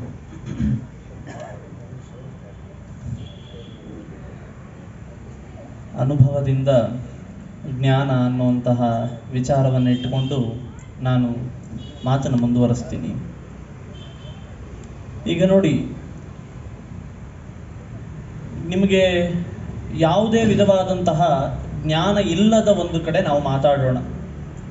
ಯಾವ ವಿಷಯದಲ್ಲಿ ಅಂದರೆ ನಿದ್ದೆ ವಿಷಯದಲ್ಲಿ. ನಿದ್ದೆ ಮಾಡಿ ಎದ್ದ ಮೇಲೆ ಆಹಾ ಏನು ಚೆನ್ನಾಗಿ ನಿದ್ದೆ ಆಯಿತು ಅಂತೀರ. ನಿದ್ದೆ ಬಗ್ಗೆ ನಿಮಗೇನು ಗೊತ್ತು? ನೀವು ಹೆಂಗೆ ಮಲ್ಕೊಂಡಿದ್ರಿ ಅನ್ನೋದು ನಿಮಗೆ ಗೊತ್ತಾಗತ್ತಾ? ಮೊದಲು ನಿದ್ದೆಯಲ್ಲಿ ನಿಮಗೆ ಯಾವ ಜ್ಞಾನ ಇಲ್ಲ. ನಿದ್ದೆಯಲ್ಲಿ ನಿಮ್ಮ ಅವಸ್ಥೆ ಏನು ಅನ್ನೋದು ಪಕ್ಕದವ್ರು ಹೇಳಿದಾಗಲೇ ಗೊತ್ತಾಗತ್ತೆ. ಮೈ ಮೇಲೆ ಯಾಚರವಿಲ್ಲದೆ ಬಿದ್ದಿದ್ದಾರೆ ಅಂತ ಮಾತಾಡ್ತಿರ್ತೀವಿ ನೋಡಿ. ಹಾಗಾದರೆ ನಿದ್ದೆಗೆ ಸಂಬಂಧಪಟ್ಟಂತೆ ನಾವು ವಿಚಾರ ಮಾಡಿದಾಗ ಅಲ್ಲಿ ನಮಗೆ ಯಾವುದೇ ಜ್ಞಾನ ಇಲ್ಲ. ನಮಗೆ ಜ್ಞಾನ ಇಲ್ಲ. ಏನಿದೆ ಗೊತ್ತಾ? ಎಚ್ಚರ ಆದಮೇಲೆ ಅನುಭವ ಇದೆ. ಆಹಾ ಎಂಥ ನಿದ್ದೆ ಆಯಿತು, ಏತಾವಂತಂ ಕಾಲಂ ಸುಖಮಹಮಸ್ವಾಪ್ಸಂ ಅಂತ ಶಾಸ್ತ್ರದಲ್ಲಿ ಇದೊಂದು ಮಾತನ್ನು ತೋರಿಸ್ತಾರೆ. ಇಷ್ಟೊತ್ತು ಒಳ್ಳೆ ನಿದ್ದೆ ಆಯಿತು. ನೋಡಿ, ಈ ಒಳ್ಳೆ ನಿದ್ದೆ ಆಯಿತು ಅನ್ನುವ ಅನುಭವ ಇದೆಯಲ್ಲ, ಈ ಅನುಭವಕ್ಕೆ ನಿಮಗೆ ಯಾವ ಜ್ಞಾನ ಬೇಕಾಗಿಲ್ಲ, ಹೌದಲ್ವಾ? ಇದು ಒಂದು ಅಂತಲ್ಲ, ಬೇರೆ ಯಾವುದೇ ಸಾಮಾನ್ಯವಾದ ಸುಖ ದುಃಖಗಳ ಅನುಭವವನ್ನು ತಗೊಳ್ಳಿ. ನಿಮಗೆ ಏನೋ ತಿಂತೀರಾ, ಖುಷಿ ಆಯಿತು. ಇವಾಗ ಸುಖ ಅನ್ನೋದು ಆಗ್ತಾ ಇದೆ ಅಥವಾ ದುಃಖ ಆಗ್ತಾ ಇದೆ ಅಂದರೆ ಜ್ಞಾನ ಬಂದು ಆಗೋದಲ್ಲ, ಅದು ಡೈರೆಕ್ಟಾಗಿ ಅನುಭವ ಬರುತ್ತೆ. ಅನುಭವದಿಂದ ಆಮೇಲೆ ಜ್ಞಾನ ಬರುತ್ತೆ. ಈಗ ನೋಡಿ, ನಡೀತಾ ಇರ್ತೀರ, ನಡೀತಾ ಇದ್ದಂತೆ ಅಂತೀರ, ನಿಮ್ಗೆ ಏನು ಚುಚ್ಚಿತು ಅಂತ ಗೊತ್ತಿಲ್ಲ, ನೋವಾಯ್ತು ಅಷ್ಟೆ. ನೋವಾದಾಗ ಮೊದಲು ಬಂದಿದ್ದು ಯಾವ್ದು ಹೇಳಿ? ಅನುಭವ. ನೋವಿನ ಅನುಭವ ಮೊದಲಾಯ್ತು. ಆಮೇಲೆ ಪಕ್ಕದಲ್ಲಿ ಕೂತ್ಕೋತೀರಾ, ಕಾಲು ನೋಡ್ಕೋತೀರಾ, ಇಷ್ಟುದ್ದ ಮುಳ್ಳು ಹೋಗಿರತ್ತೋ ಮತ್ತೊಂದು ಹೋಗಿರತ್ತೋ, ಆಗ ನಿಮ್ಗೇನಾಯ್ತು, ಏನು ಚುಚ್ಚಿತು, ಯಾಕೆ ನೋವಾಯಿತು ಅನ್ನೋ ಜ್ಞಾನ ಆಮೇಲೆ ಬರ್ತಾ ಇದೆ. ಹಾಗಾದ್ರೆ ಮೊದಲು ಬಂದಿದ್ದು ಯಾವುದು? ಅದು ಅನುಭವ ಅಲ್ವಾ? ಹಾಗಾದ್ರೆ ಪ್ರಾಕ್ಟಿಕಲ್ ಆಗಿ ವಿಚಾರ ಮಾಡಿ. ನಿಮ್ಮ ಸ್ವಂತ ಎಕ್ಸ್ಪೀರಿಯನ್ಸ್, ಅದನ್ನೇ ನಾವು ಅನುಭವ ಅಂತ ಇದೀವಲ್ವಾ, ಸ್ವಂತಿಕೆಯಲ್ಲಿ ವಿಚಾರ ಮಾಡಿದ್ದಾದರೆ ಮೊದಲು ನಮಗೆ ಬರೋದು ಅನುಭವ. ಅನುಭವದಿಂದ ಆಮೇಲೆ ಜ್ಞಾನ ಬರುತ್ತೆ. ಯಾಕೆ ಹಿಂಗಾಯ್ತು, ಹಿಂಗಾಗದೇ ಇದ್ರೆ ಏನಾಗ್ತಿತ್ತು ಅನಲೈಸ್ ಮಾಡೋದು ಆಮೇಲೆ. ಫಸ್ಟ್ ಎಕ್ಸ್ಪೀರಿಯನ್ಸೇ ಆಗಬೇಕಾಗಿರೋದು ಅಲ್ವಾ? ಹೀಗಿದ್ದಾಗ ನಾವು ಮಗು ವಿಚಾರ ಇಟ್ಕೊಳ್ಳಿ, ಮತ್ತೊಂದು ವಿಚಾರ ಇಟ್ಕೊಳ್ಳಿ, ಮೊದಲು ನಮಗೆ ತಲೆಗೆ ಬರೋದೇ ಅದು ಅನುಭವ. ಅನುಭವ ನೀವು ಅದು ಅನುಸರಿಸ್ಕೊಂಡ್ಬರುತ್ತೋ, ಹಿಂಬಾಲಿಸ್ಕೊಂಡು ಬರುತ್ತೋ, ಮೇಲಿಂದ ಇಳ್ಕೊಂಡ್ಬರುತ್ತೋ, ಬರೋದೇನಿದ್ರೂ ಅನುಭವನೇ ಮೊದಲು, ಆಮೇಲೆ ಜ್ಞಾನ ಬರೋದು. ಹಾಗಾಗಿ ಅನುಭವದಿಂದ ಜ್ಞಾನವೇ ಹೊರತು ಜ್ಞಾನದಿಂದ ಅನುಭವ ಅಲ್ಲ ಅನ್ನೋದು ನಮ್ಮ ವಿಚಾರ. ಶ್ರೀ ಗುರುಭ್ಯೋ ನಮಃ. ಹರಿ ಓಂ. ಅಪೂರ್ವ ಪಕ್ಷಿಗಳು ಅಂತ ನಾವು ಯಾರನ್ನ ಹೇಳ್ತಾ ಇದ್ದೇವೋ ಮಹಾಜ್ಞಾನಿಗಳು. ಆ ಜ್ಞಾನಿಗಳು ಆದ್ರಿಂದ ಅನುಭವ ಇದೆ, ಅನುಭವ ಬಂದಿದ್ರಿಂದ ಪೂರ್ವಪಕ್ಷ ಮಾಡ್ತಾ ಇದ್ದಾರೆ ಅಷ್ಟೇ. ಎಲ್ಲರೂ ಹೇಳ್ತಾ ಇದ್ರು, ಅಯ್ಯೋ ಅನುಭವ ಮುಖ್ಯ, ಅನುಭವ ಮುಖ್ಯ. ಹೆಂಡತಿ ಜೊತೆಗೆ ಹೇಗಿರ್ಬೇಕು ಅಂತ ಗೊತ್ತಿಲ್ಲ, ಅನುಭವ ಇಲ್ಲ, ಮದುವೆ ಆಗ್ಬೇಕೋ ಬೇಡವೋ, ಮದುವೆ ಆಗೋ ಆಮೇಲೆ ಅನುಭವ ಬರುತ್ತೆ. ಮದುವೆ ಆಗಬೇಕು ಅನ್ನೋ ಜ್ಞಾನ ಇತ್ತು ಅಂತಂದು ಹೇಳಿದ್ರೆ ಮದುವೆ ಆಗ್ತಾನೆ, ಆಮೇಲೆ ಅನುಭವ ಆಗತ್ತೆ, ಅನುಭವದಿಂದ ಮತ್ತೆ ಗಟ್ಟಿಯಾದ ಜ್ಞಾನ ಬರುತ್ತೆ. ಇದಕ್ಕೆ ಹಾಗೆ ಒಂದು ತುಂಬಾ ಜನರಲ್ ಆದ ದೃಷ್ಟಾಂತ ಕೊಡ್ತೇನೆ. ನಾವು ತುಂಬಾ ಶಾಸ್ತ್ರೀಯವಾಗಿ ಹೋದ್ವಿ ಅಂತಂದು ಹೇಳಿದ್ರೆ ಮೇಲ್ಗಡೆ ವಿಮಾನ ಹಾರಿದ ಹಾಗೆ ಆಗತ್ತೆ. ತುಂಬಾ ವ್ಯಕ್ತಿಗಳೆಲ್ಲರೂ ಕೂಡ ಮದುವೆಗೆ ಅಂತ ಕಾಯ್ತಾ ಇರ್ತಾರೆ. ಬ್ರಾಹ್ಮಣ ಸಮಾಜದಲ್ಲಿ ಇದು ತುಂಬಾ ಇದೆ. ಮದುವೆಗೆ ಅಂತ ಕಾಯ್ತಾ ಇರ್ತಾರೆ. ಇವನು ಬಹಳ ಅನುಭವಸ್ಥ ಇದ್ದಾನೆ. ನಿಮ್ಮ ಮನೇಲಿ ಒಂದು ಹೆಣ್ಣಿದ್ರೆ ಕೊಡಿ ಅಂತ ಹೇಳಿದ್ರು ಕೊಡ್ತೀರಾ? ವಿಚಾರ ಮಾಡಿ ನೀವು. ಏನ್ ನೋಡ್ತೀರಿ? ಜ್ಞಾನ ಇದನಾ? ಒಳ್ಳೆ ಕೆಲಸದಲ್ಲಿದ್ದಾನಾ? ಕೆಲಸಕ್ಕೆ ಫಸ್ಟ್ ಟೈಮ್ ಹೋದಾಗ ನಿನಗೆ ಅನುಭವ ಇದೆನಾ ಅಂತ ಕೇಳೋದಿಲ್ಲ, ಫಸ್ಟಿಗೆ ಸರ್ಟಿಫಿಕೇಟ್ ಕೇಳ್ತಾರೆ. ಜ್ಞಾನ ಇದೆಯೋ? ಜ್ಞಾನ ಇದೆ ಅಂತ ಆದ್ರೆ ಕೆಲಸಕ್ಕೆ ಸೇರ್ತಾನೆ. ಕೆಲಸಕ್ಕೆ ಸೇರಿದ್ಮೇಲೆ ಎಕ್ಸ್ಪೀರಿಯನ್ಸ್ ಬರುತ್ತೆ. ಎಕ್ಸ್ಪೀರಿಯನ್ಸ್ ಆದ್ಮೇಲೆ ಮತ್ತೆ ಸಂಬಳ ಹೆಚ್ಚಿಗೆ ಆಗಲಿ, ನಾವು ಬೇಡ ಅಂತ ಹೇಳೋದಿಲ್ಲ. ಎಕ್ಸ್ಪೀರಿಯನ್ಸ್ ಆಗಬೇಕು ಅಂದ್ರೆ ಮೊದಲಿಗೆ ಜ್ಞಾನ ಬೇಕಲ್ವಾ? ಹಾಗಾದ್ರೆ ಜ್ಞಾನ ಬೇಕು. ಇನ್ನೊಂದು, ನಾವೆಲ್ಲ ಇಲ್ಲಿ ಆಚಾರನ ಮೇಲ್ಗಡೆ ಹತ್ತಿಸಿ ಕೂಡಿಸಿದೀವಿ. ಯಾಕೆ? ವಿದ್ವಾಂಸರು ಬಂದಿದ್ದಾರೆ, ಆಚಾರ ಬಂದಿದ್ದಾರೆ, ಓದ್ಕೊಂಡಿದ್ದಾರೆ, ಜ್ಞಾನಿಗಳು, ಅದಕ್ಕೋಸ್ಕರ ಕೂಡಿಸ್ತೇವೆ ಅಂತ ನೀವೆಲ್ಲ ಕೂಡಿಸ್ತಾ ಇದ್ದೀರಿ. ಕೂಡಿಸ್ದಾಗ ನಾವು ಮಾತನಾಡ್ಲಿಕ್ಕೆ ಪ್ರಾರಂಭ ಮಾಡ್ತೀವಲ್ಲ, ನಾವೇನಾದ್ರೂ ವಿಷಯಗಳನ್ನ ಭಾಷಣ ಮಾಡ್ಲಿಕ್ಕೆ ಬರ್ತೀವಲ್ಲ, ಇದನ್ನ ಮಾಡಬೇಕು ಅಂದ್ರೆ ಮೊದಲಿಗೆ ಜ್ಞಾನ ಇರಬೇಕು. ಪ್ರವಚನ ಪ್ರಾರಂಭ ಮಾಡ್ಲಿಕ್ಕೆ ಜ್ಞಾನ ಬೇಕು, ಪ್ರವಚನ ಮುಗಿಸ್ಲಿಕ್ಕೆ ಅನುಭವ ಬೇಕು. ಪ್ರವಚನ ಪ್ರಾರಂಭ ಮಾಡ್ಬಿಡ್ಬಹುದು, ಜನ ನಿಧಾನವಾಗಿ ಹೇಳ್ತಾ ಇದ್ದಾರೆ, ಟೈಮ್ ನೋಡ್ಕೊಳ್ತಾ ಇದ್ದಾರೆ ಅಂತಂದು ಹೇಳಿದ್ರೆ, ಜ್ಞಾನ ಇದೆ ಅಂತಂದು ಹೇಳಿದ್ರೆ ಪ್ರವಚನ ಮಾಡ್ತಾನೆ ಇರ್ತೀವಿ, ಮುಗಿಸೋದಿಲ್ಲ. ಮುಗಿಸ್ಬೇಕು ಅಂತಂದ್ರೆ ಅನುಭವ ಬೇಕು. ಪ್ರಾರಂಭ ಮಾಡಬೇಕು ಅಂತಂದು ಹೇಳಿದ್ರೆ ಮೊದಲಿಗೆ ಜ್ಞಾನವೇ ಇರಬೇಕು. ಇವನು ತುಂಬಾ ಅನುಭವಸ್ಥ ಅಂತ ಬಂದು ಕೂಡಿಸೋದಿಲ್ಲ, ಜ್ಞಾನಿಗಳು ಅಂತ ಬಂದು ಕೂಡಿಸ್ತಾರೆ.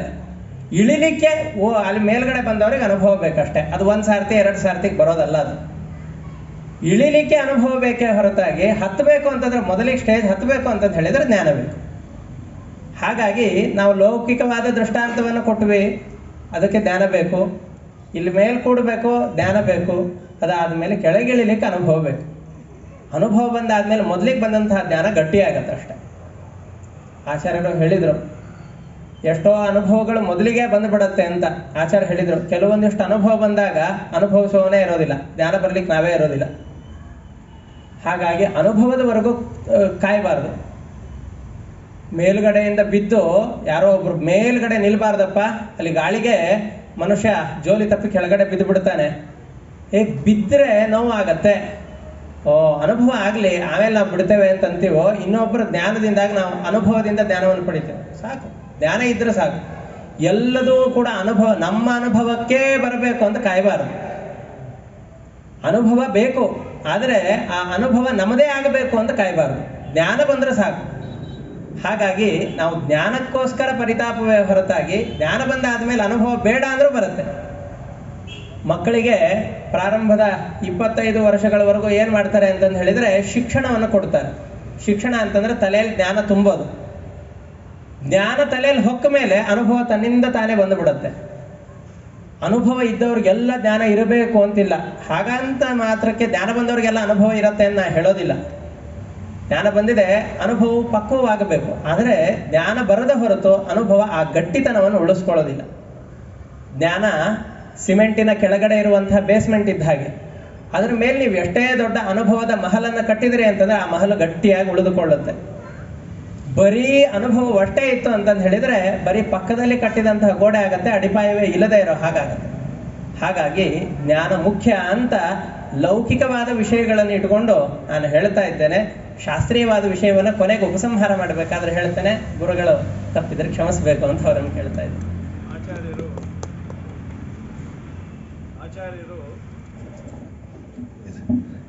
ಜ್ಞಾನದ ಪರವಾಗಿ ಮಾತಾಡಿದ್ರು. ಅನುಭವ ಎಲ್ಲವೂ ನಮಗೆ ಆಗಬೇಕು ಅಂತಿಲ್ಲ, ಅನುಭವ ಬೇಕು ನಿಜ. ಈಗೆಲ್ಲ ಜ್ಞಾನ ಇರೋದ್ರಿಂದ ಒಳ್ಳೊಳ್ಳೆ ಮೆಡಿಕಲ್ ಫೀಲ್ಡಲ್ಲಿ ತುಂಬ ಮುಂದೆ ಬರೆದಿದೆ. ನೋವಿಲ್ಲದಂತಹ ಇಂಜೆಕ್ಷನ್ಸು, ನೋವಿಲ್ಲದಂತೆ ಎಲ್ಲ ರೀತಿಯ ಅನುಕೂಲತೆಗಳು. ಈಗ ಹಾರ್ಟ್ ಆಪರೇಷನ್ ಆದರೆ 1-2 ದಿವಸಕ್ಕೆ ಕಳಿಸೋದು. ಇಷ್ಟೆಲ್ಲ ಆಗಿದೆ, ತುಂಬ ಅಡ್ವಾನ್ಸ್ ಆಗಿದೆ ಮೆಡಿಕಲ್ ಫೀಲ್ಡು. ಒಳ್ಳೆ ಬುದ್ಧಿವಂತರೆಲ್ಲ ಬಂದಿದ್ದಾರೆ, ತುಂಬ ಸಂತೋಷ.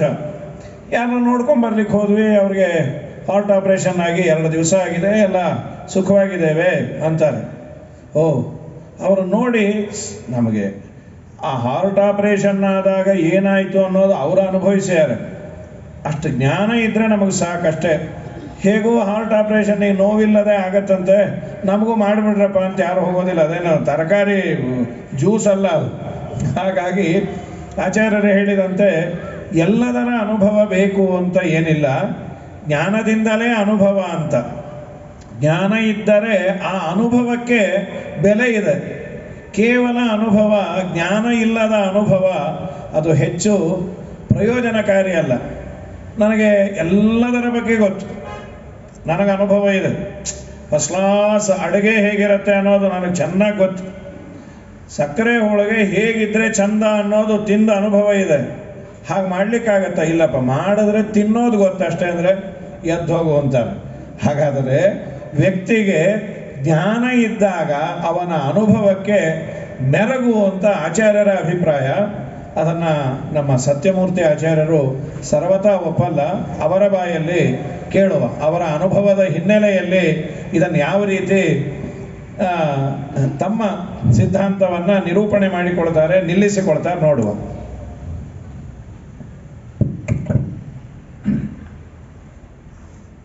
ಆ ಕಡೆಯಿಂದ ಆಚಾರ್ಯರು ಮಾತನಾಡುವಾಗ ಬಹುಶಃ ನಾನು ನೀವೆಲ್ಲ ಸೇರಿಕೊಂಡು ಅವ್ರು ಹೇಳಿದ ಮಾತು ತಡ್ತೀರಿ ಅಂತ ಅಂದ್ಕೊಂಡೆ.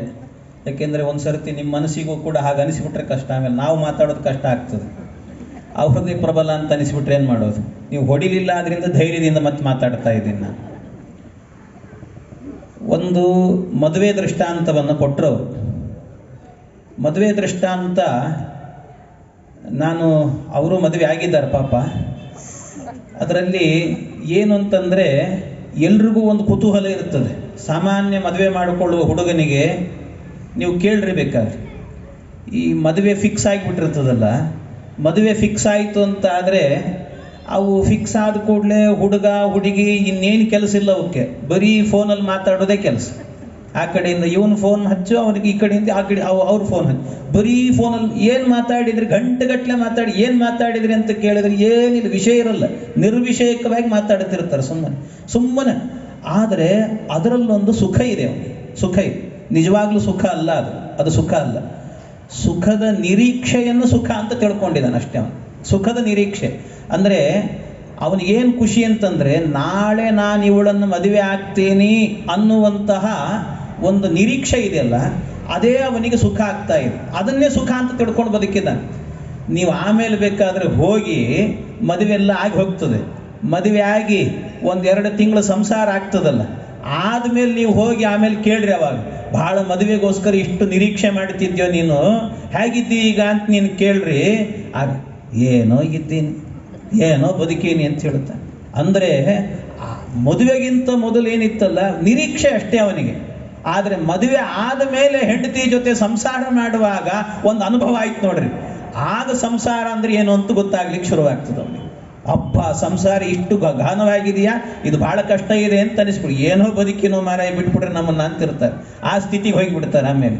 ಆದ್ದರಿಂದಾಗಿ ಈ ಅನುಭವ ಇದೆಯಲ್ಲ, ಅನುಭವವೇ ಭಾಳ ಮುಖ್ಯ. ಅವ್ರು ಹೇಳುವಾಗ ನಿಮಗೆ ಅನಿಸ್ತದೆ ಇದು ಮಹಡಿ ಎಲ್ಲ ಕಟ್ಟಿಬಿಟ್ಟಿದ್ದೀರಿ, ಪಿಲ್ಲರ್ ಇಲ್ಲ ಅಂತ.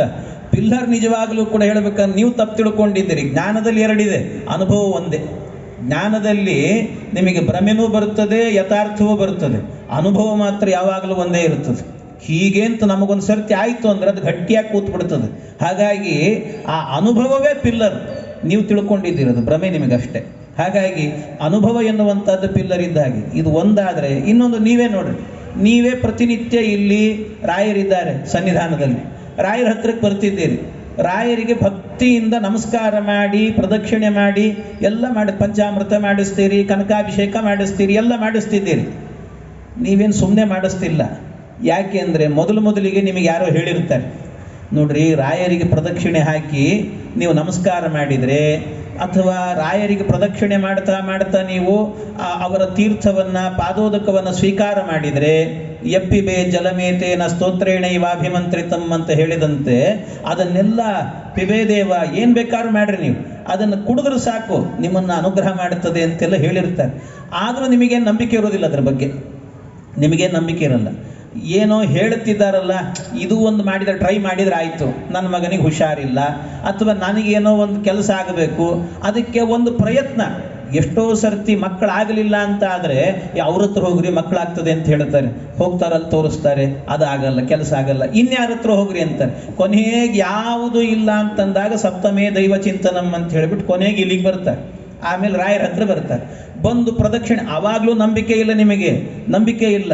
ಆದರೆ ಒಂದು ಸರ್ತಿ ಏನಾಗುತ್ತೆ ಅಂದರೆ, ಪ್ರದಕ್ಷಿಣೆ ಮಾಡಿ ಇಷ್ಟು ದಿವಸ ಸೇವೆ ಮಾಡಬೇಕು, 48 ದಿವಸ ಮಂಡಲ ಪೂಜೆ ಮಾಡ್ರಿ ಅಂತ ಹೇಳಿ ನಿಮಗೆ ಮಾಡಿಸಿದ್ರು ಅಂತ ಆದರೆ, ಒಂದು ಸರ್ತಿ ರಾಯರು ನಿಮಗೆ ಇಷ್ಟೆಲ್ಲ ಭಕ್ತಿಯಿಂದ ಮಾಡಿದ ಮೇಲೆ ಒಮ್ಮೆ ನಿಮಗೆ ಸಂತಾನ ಸಂಪತ್ ಪರಿಶುದ್ಧ ಭಕ್ತಿ ಎಲ್ಲ ಕೊಟ್ಟುಬಿಡ್ತಾರೆ ಒಂದು ಸರ್ತಿ.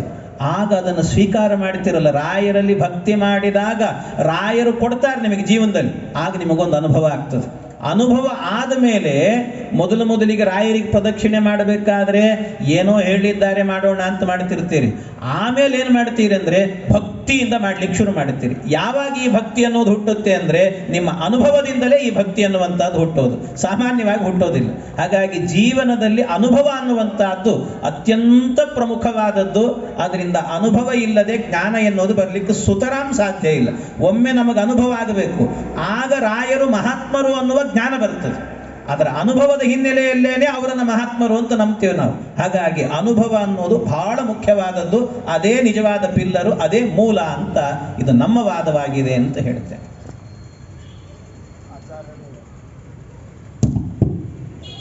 ಬಹಳ ಸುಂದರವಾಗಿ ಅನುಭವದಿಂದ ಜ್ಞಾನ ಅಂತ ಅವ್ರು ಹೇಳೋದು ನೋಡಿದ್ರೆ ನಾವು ಅವರ ಪಕ್ಷ ವಹಿಸಬೇಕು ಅಂತ ಅನಿಸಿಬಿಡ್ತದೆ. ಆದರೆ ಹಾಗಿಲ್ಲ. ಯಾಕೆಂದರೆ ಸಿದ್ಧಾಂತ ಇರೋದೇ ಜ್ಞಾನದಿಂದ ಅನುಭವ ಅಂತ ಇದ್ದಾಗ ಅನುಭವದಿಂದ ಜ್ಞಾನ ಅಂತ ಹೇಳಿಕ್ಕೆ ಸಾಧ್ಯ ಇಲ್ಲ. ಯಾಕೆ ಅಂತಂದರೆ ಬಹಳ ಅನುಭವ ಇದೆ ಅಂತ. ಒಬ್ಬ ಭಾರಿ ದೊಡ್ಡದಾದ ಡಾಕ್ಟರ್ ಇದ್ದಾನೆ. ಆ ಡಾಕ್ಟರ್ ಜೊತೆಗೆ ಸಹಾಯಕನಾಗಿ ಅನೇಕ ಆಪರೇಷನ್ಗಳನ್ನು ನೋಡಿದ್ದಾನೆ. ಆಪರೇಷನ್ಗಳ ಅನುಭವ ಇದೆ ಅಂತ ಹೇಳಿ ಡಾಕ್ಟರ್ ಊರಿಗೆ ಹೋಗಿದ್ದಾರೆ, ನೀನೇ ಆಪರೇಷನ್ ಮಾಡಪ್ಪ ಅಂತ ಹೇಳಿಬಿಟ್ರೆ ಆಗ ಏನಾಗುತ್ತೆ ಪರಿಸ್ಥಿತಿ, ರೋಗಿ ಪರಿಸ್ಥಿತಿ ಏನಾಗಬೇಕು? ಬರೀ ಅನುಭವ ಇದು ಮುಖ್ಯವಲ್ಲ. ಮೊದಲಿಗೆ ಆ ಎಲ್ಲ ಹೇಗೆ ಆಪರೇಷನ್ ಮಾಡಬೇಕು, ಏನು ಮಾಡಬೇಕು ಎಲ್ಲವನ್ನು ಮೊದಲಿಗೆ ಅವನು ಅಧ್ಯಯನ ಮಾಡಿರಬೇಕು. ಅಧ್ಯಯನ ಮಾಡಿ MBBS MD ಎಲ್ಲ ಮಾಡಿ ಆಮೇಲೆ ಆಪರೇಷನ್ ಮಾಡಲಿಕ್ಕೆ ಅವನು ಯೋಗ್ಯನಾಗ್ತಾನೆ. ನೋಡಿ ನೋಡಿ ಅನುಭವ ಇದೆ ನನಗೆ, ನಾನು ಮಾಡ್ತೇನೆ ಅಂತಂದರೆ, ನನ್ನ ಬಿಲ್ಡಿಂಗ್ ಕಟ್ಟೋದ್ರೆ ನಾನು ನೋಡಿದ್ದೇನೆ ಹಾಗಾಗಿ ನಾನು ಕಟ್ತೇನೆ ಅಂತ ಹೋದರೆ ಬಿಲ್ಡಿಂಗ್ ನಿಲ್ಲೋದಿಲ್ಲ. ಮೊದಲಿಗೆ ಅದರ ವಿಷಯಕವಾದ ಜ್ಞಾನ ಸರಿಯಾಗಿ ಇತ್ತು ಅಂತ ಆದರೆ ಆಗ ಅವನು ಆಮೇಲೆ ಬರುವ ಅನುಭವ ಏನಿದೆಯಲ್ಲ ಅದು ಗಟ್ಟಿಯಾಗಲಿಕ್ಕೆ ಸಾಧ್ಯ ಇದೆ. ಕೇವಲ ಅನುಭವದಿಂದಲೇ ನಾವು ಎಲ್ಲವನ್ನು ಮಾಡಲಿಕ್ಕೆ ಸಾಧ್ಯ ಅಂತ ಹೇಳಿ ಸರ್ವತಾ ಆಗುವುದಿಲ್ಲ. ಒಂದು ಇನ್ನೊಂದು ಆಚಾರ್ಯರು ಹೇಳಿದರು, ಏತಾವಂತಂ ಕಾಲಂ ಅಹಂ ಸುಖಂ ಅಸ್ವಾಪ್ಸಂ ಅಂತ ಬರ್ತದೆ ಅಂತ. ಆ ಕಾಲದಲ್ಲಿಯೂ ಕೂಡ ಹೇಗೆ ಬೇಕಾದ್ರೆ ಬಿದ್ದಿರ್ತೀವಿ, ನಮಗೆ ಎಲ್ಲಿ ಅನುಭವನೇ ಜ್ಞಾನನೇ ಇರೋದಿಲ್ಲ ಅಂತ, ಜ್ಞಾನ ಇರೋದಿಲ್ಲ ಅಂತ ಆದರೆ ಏತಾವಂತಂ ಕಾಲಂ ಅಂತ ಅವನು ಉಚ್ಚಾರ ಹೇಗೆ ಮಾಡ್ತಾನೆ, ಇಲ್ಲಿವರೆಗೆ ಅಂತಂತ ಹೇಗೆ ಮಾಡ್ತಾನೆ, ಅಹಂ ಅಹಂ ಅಂತೇಳಿ ಅವನಿಗೆ ಆ ಜ್ಞಾನ ಇದ್ದೇ ಇದೆ. ಸ್ವಪ್ನದಲ್ಲಿಯೂ ಕೂಡ ಸುಷುಪ್ತಿಯಲ್ಲಿಯೂ ಕೂಡ ಜ್ಞಾನ ವಿದ್ಯೆ ಇದೆ ಅನ್ನೋದಕ್ಕಾಗಿಯೇ ಆ ವಿಧವಾದ ಸುಖದ ಅನುಭವವನ್ನು ಹೇಳ್ತಾ ಇದ್ದಾನೆ. ಒಂದು ಇನ್ನೊಂದು ಕಾಲಿಗೆ ಮುಳ್ಳಟ್ಟಿದಾಗಲಿ ಅಥವಾ ಏನು ನಟ್ಟಿದೆ ಗೊತ್ತಿಲ್ಲ ಆದರೂ ಅವನು ಬಾಧೆ ಪಡ್ತಾನೆ ಅಂತ. ಅವನಿಗೆ ನೋವಿನ ಜ್ಞಾನ ಇದೆ, ಯಾವ ವಸ್ತುವಿನ ಜ್ಞಾನವಿಲ್ಲ, ನೋವಿನ ಜ್ಞಾನ ಇದೆ ಅನ್ನೋದಕ್ಕಾಗಿಯೇ ದುಃಖವಾಗ್ತಾ ಇದೆ. ಒಟ್ಟಾರೆ ಹೇಳಬೇಕಂದ್ರೆ ಜ್ಞಾನದಿಂದಲೇ ಅನುಭವ ಇದು ನಿರ್ಣಯವಾಗ್ತದೆ, ಸಿದ್ಧವಾಗ್ತದೆ ಹೊರತು ಕೇವಲ ಅನುಭವ ಇದ್ದರೆ ಸಾಕು ಅದರಿಂದ ನಾನು ಎಲ್ಲವನ್ನು ಮಾಡಬಹುದು ಅಂತ ಸರ್ವತಾ ಹೇಳಿ ಬರೋದಿಲ್ಲ ಅಂತ ನಮ್ಮ ವಾದವನ್ನು ನಾವಿಲ್ಲಿ ಮಂಡಿಸ್ತಾ ಇದ್ದೀವಿ. ಎಲ್ಲವನ್ನೂ ಕೆಲವು ಅನುಭವ ಕೆಲವು ಜ್ಞಾನ ಬೇಕು, ಆದರೆ ಜ್ಞಾನ ಇಲ್ಲದ ಅನುಭವ ಪ್ರಯೋಜನ ಇಲ್ಲ ಅಂತ ಆಚಾರ್ಯರ ವಾದ. ಸತ್ಯಮೂರ್ತಿ ಆಚಾರ್ಯರು ಹೇಳಿದ್ರು, ಅನುಭವಿಸಿದರೇನೆ ಮನುಷ್ಯನಿಗೆ ಅದರ ಬೆಲೆ ಗೊತ್ತಾಗುತ್ತೆ. ರಾಯರ ಸೇವೆಯನ್ನು ನಾವು ಮಾಡಿದಾಗ ಇನ್ನೊಮ್ಮೆ ನಮಗೆ ಯಾರು ಹೇಳೋದು ಬೇಡ ಅಂತ ಅವ್ರು ಹೇಳುತ್ತಾನೆ ಹೇಳಿದ್ರು. ನೀವು ರಾಯರ ಹತ್ರ ಹೋಗಿ ಒಳ್ಳೆಯದಾಗತ್ತೆ ಅನ್ನೋ ಜ್ಞಾನ ಇದ್ದದ್ದರಿಂದಲೇ ಬಂದದ್ದವರು. ಇಲ್ಲಾಂದರೆ ಅವರಿಗೆ ರಾಯರ ಹತ್ತಿರ ಬಂದಾಗ ನಾನು ಪ್ರದಕ್ಷಿಣೆ ಮಾಡಿದರೆ ನನಗೆ ಫಲಾದ ಅನುಭವ ಬಂದ್ರೇ ಹೋಗೋದು ಅಂದರೆ ಹುಚ್ಚು ಬಿಡೋದು ಹೊರತು ಮದುವೆ ಆಗಲ್ಲ, ಮದುವೆ ಆದರ್ತು ಹುಚ್ಚು ಬಿಡಲ್ಲ. ರಾಯರವರು ಫಲ ಕೊಡೋವರೆಗೂ ರಾಯರ ಹತ್ರ ಬರಲ್ಲ, ರಾಯರ ಹತ್ರ ಬರೋವರೆಗೂ ರಾಯರ ಫಲ ಕೊಡೋದಿಲ್ಲ ಅಂತ. ಈ ದಿಶೆಯಲ್ಲಿ ಅನುಭವ ಬರಬೇಕಾದರೂ ಜ್ಞಾನ ಬೇಕು ಅಂತ ನಮ್ಮ ಈ ಕಡೆ ಕೂತವರು ಹೇಳ್ತಾರೆ. ನನಗೆ ಹೀಗನ್ಸುತ್ತೆ, ಎಲ್ಲದಕ್ಕೂ ಅನುಭವವೇ ಪ್ರಧಾನ ಅನ್ನೋದು ತಪ್ಪು. ಕೆಲವೊಂದು ಅನುಭವ, ಕೆಲವೊಂದು ಜ್ಞಾನ.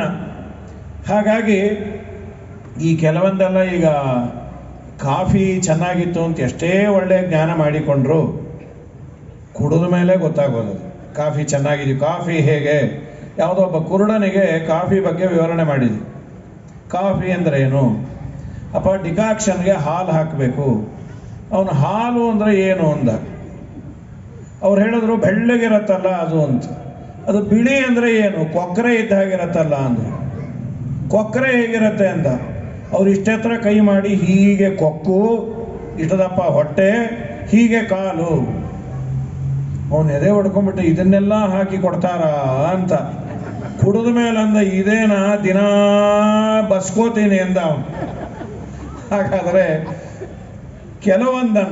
ಕೆಲವೊಂದು ಶಾಸ್ತ್ರದಲ್ಲಿ ಆ ವ್ಯವಸ್ಥೆಯನ್ನೇ ಮಾಡಿದ್ದಾರೆ. ಸುಖ ದುಃಖ ಇದೆಯಲ್ಲ, ಇದು ಯಾರಿಗೆ ಆಗತ್ತೆ ಅದು ತಿಳಿದೇ ಆಗತ್ತೆ. ನಂಗೆ ತುಂಬ ಸುಖ ಆಯಿತು ಗೊತ್ತೇ ಆಗಲಿಲ್ಲ ಅಂದರೆ ಪೆದ್ದು ಅಂತಾರೆ. ಆ ಮಾತೇ ವ್ಯಾಹತ ಅಂತ. ಸೊ ಇಬ್ಬರದು ಒಂದು ರೀತಿ ಸರಿ ಇದೆ. ಆದರೆ ನಿಮ್ಮ ಜೀವನದಲ್ಲಿ ಕೇಳೋರ್ಗೆ ಅನ್ಸತ್ತೆ, ಏನ್ರಿ ಏನೋ ಅನುಭವನೇ ಸರಿ ಅಂತ. ಈ ಕೆಲವರು ಪುರಾಣಕ್ಕೆ ಬಂದಿರ್ತಾರೆ. ಆಚಾರ ಹೇಗೆ, ಸದ್ಯ ನಾನು ಅನುಭವಿಸಿದ್ದೀನಪ್ಪ, ಆಚಾರ ಪುರಾಣಕ್ಕೆ ಹೋಗಿ ಬೇಗ ಬಿಡೋದೇ ಇಲ್ಲ, ನೀವು ಹೇಳಿ ತುಂಬ ಒಳ್ಳೆಯದಾಯಿತು ಅಂತ. ಇನ್ನು ಕೆಲವರು ಆಚಾರ ಪುರಾಣಕ್ಕೆ ಯಾಕೆ ಬರ್ತಾರೆ, ಅಯ್ಯೋ ಮನೆಯಲ್ಲಿ ಪ್ರಾಣ ಹೋಗೋ ಕೆಲಸ ಇದೆ ರೀ, ಈ ಪುರಾಣ ಅಂತ ನೆಪ ಹಾಕೊಂಬಂದ್ರೆ ಏನೋ ಯಾವಾಗನ್ನ ಬಿಡಲಿ, ಅವ್ರು ಲೇಟ್ ಮಾಡೋರು ಒಳ್ಳೆಯದೇ ಅಂತ ಹೀಗೂ ಒಂದು ಅನುಭವ ಇರುತ್ತೆ. ಸೊ ನಾವು ಅದನ್ನು ಅಪ್ಲಿಕೇಶನ್ ಇದೆಯಲ್ಲ ಅದು ಹೇಗೆ ಮಾಡಿಕೊಳ್ತೇವೆ ಅಂತ. ಆದರೆ ಜ್ಞಾನದಿಂದ ಅನುಭವ ಅನ್ನೋದು ಅವರು ಹೇಳ್ತಿದ್ದಾರೆ. ನಮ್ಮ ಆಚಾರ್ಯರು ತುಂಬ ಚೆನ್ನಾಗಿ ಮಾತಾಡೋದ್ರಿಂದ ಅನುಭವದಿಂದಲೇ ಜ್ಞಾನ ಅಂತ ಅವರು ಮಾಡಿದ್ದಾರೆ. ಮುಂದೆ ನಮ್ಮ ಲಕ್ಷ್ಮೀಕಾಂತಾಚಾರ್ಯರು ಏನನ್ನ ಹೇಳ್ತಾರೆ ನೋಡುವ. ಈ ರೌಂಡ್ ಮುಗಿದ ಮೇಲೆ ಇನ್ನೊಂದು ರೌಂಡ್ ಮುಗಿಸಿ ನಿಮ್ಮನ್ನು ಬಿಟ್ಟು ಬಿಡ್ತೇವೆ. ಯಾಕೆಂದರೆ ಬಿಡ್ತೇವೆ ಅನ್ನೋದು ಗ್ಯಾರಂಟಿ ಇದ್ದರೆ ಕೂತವ್ರಿಗೆ ಇನ್ನು ಬಿಡ್ತಾರೆ ಅನ್ನೋದು ಗ್ಯಾರಂಟಿ ಆಗುತ್ತೆ. ಮನೆಗೆ ಫೋನ್ ಮಾಡ್ಬೋದು, ನೀವು ಗಾಡಿ ತೊಗೊಂಬನ್ರಿ, ನಾ ಇನ್ನು ಬಂದುಬಿಡ್ತೇನೆ ಅಂತ.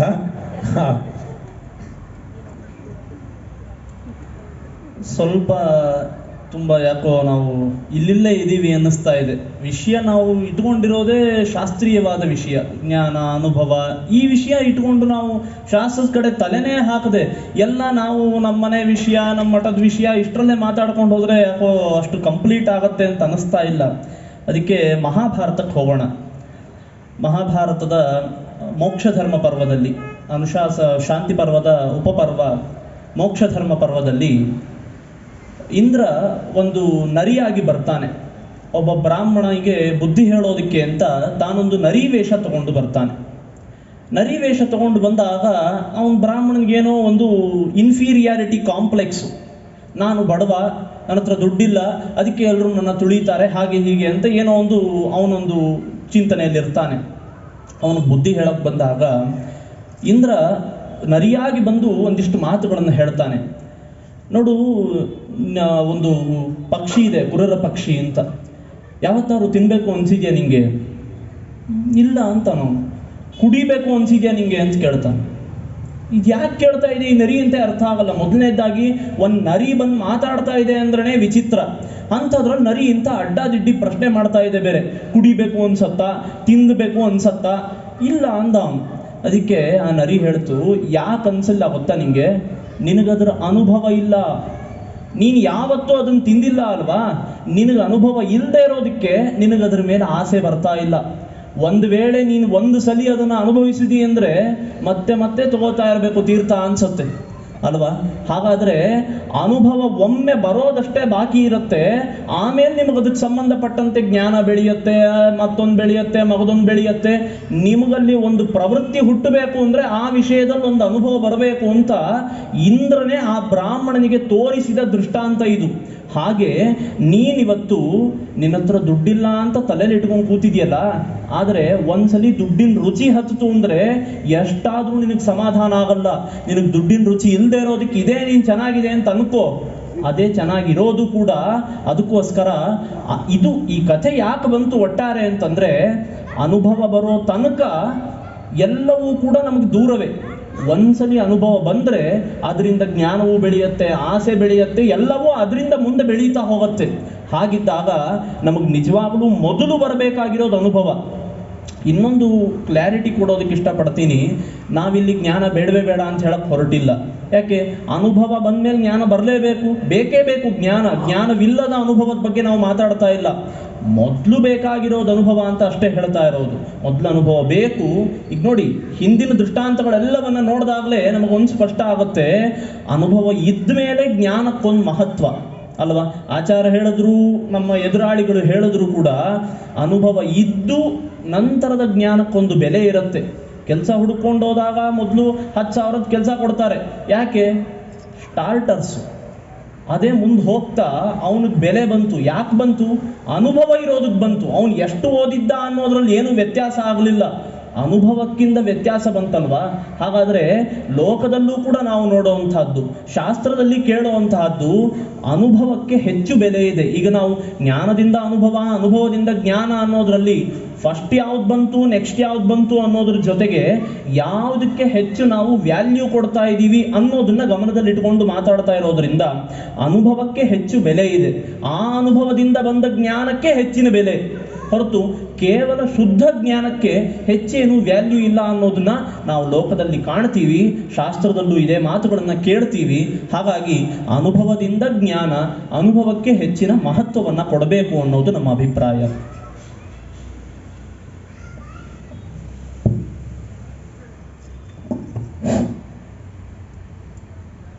ಎದೆ ಮೇಲೆ ಕಲ್ಲು ಇಟ್ಕೊಂಡು ಮಾತಾಡ್ತಾ ಇದ್ದಾರೆ. ಅನುಭವ ಬೇಕೇ ಬೇಕು, ಬೇಕೇ ಬೇಕು ಅಂತ ಸಾಧನೆ ಮಾಡಬೇಕಾದ್ರೆ ಎದೆ ಮೇಲೆ ಕಲ್ಲಿಟ್ಕೊಂಡೇ ಮಾತಾಡಬೇಕು. ಎಷ್ಟು ಕಷ್ಟಪಡ್ತಾ ಇದ್ದಾರೆ ಅಂತಂದರೆ, ಅವರು ಬೇಡ ಬೇಡ ಅಂತಂದ್ರೆ ಮೊದಲಿಗೆ ಜ್ಞಾನ ಬೇಕು ಅಂತ ಒಂದು 10 ಸಾರ್ತಿ ಹೇಳಿಬಿಡ್ತಾ ಇದ್ದಾರೆ. ನಮ್ಮ ಅರ್ಧಮವಸಿತಂ ಭಾರಸ್ಯ ಅಂತ ಸಂಸ್ಕೃತದಲ್ಲಿ ಒಂದಿದೆ. ನಮ್ಮ ಅರ್ಧ ಭಾರ ಅವರೇ ಕಳೀತಾ ಇದ್ದಾರೆ. ಇದು ಆದಮೇಲೆ ನಾವೊಂದು 2 ವಿಷಯಗಳನ್ನು ಹೇಳ್ತೇನೆ.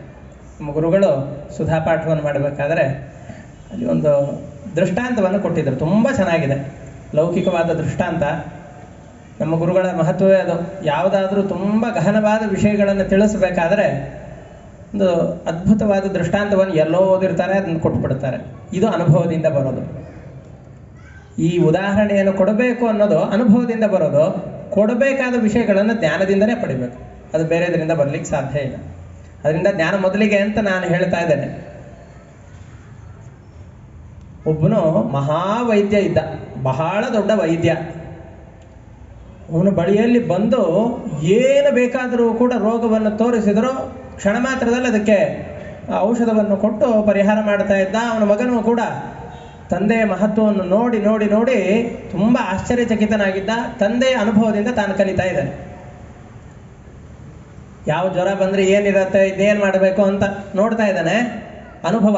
ಅವರ ತಂದೆ ಏನು ಮಾಡ್ತಾ ಇದ್ದಾನೆ ಅಂತಂದು ಹೇಳಿದರೆ, ಯಾವುದಾದ್ರೂ ಒಬ್ಬ ರೋಗಿ ಬಂದ ಅಂತಂದು ಹೇಳಿದರೆ ಒಂದು ಪುಸ್ತಕವನ್ನು ತೆಗಿತಾನೆ, ಏನಿದೆ ಅಂತ ನೋಡ್ತಾನೆ, ಆ ಗುಳಿಗೆಯನ್ನು ಕೊಟ್ಟು ಅವನಿಗೆ ಕಳಿಸ್ತಾನೆ. ತುಂಬ ಚೆನ್ನಾಗಿ ಆರೋಗ್ಯವನ್ನು ಹೊಂದುತ್ತಾ ಇರ್ತಾರೆ.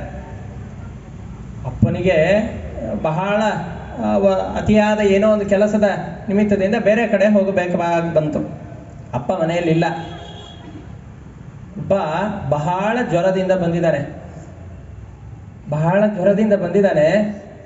ಏನು ಮಾಡಬೇಕು ಅಂತ ಗೊತ್ತಾಗಲಿಲ್ಲ.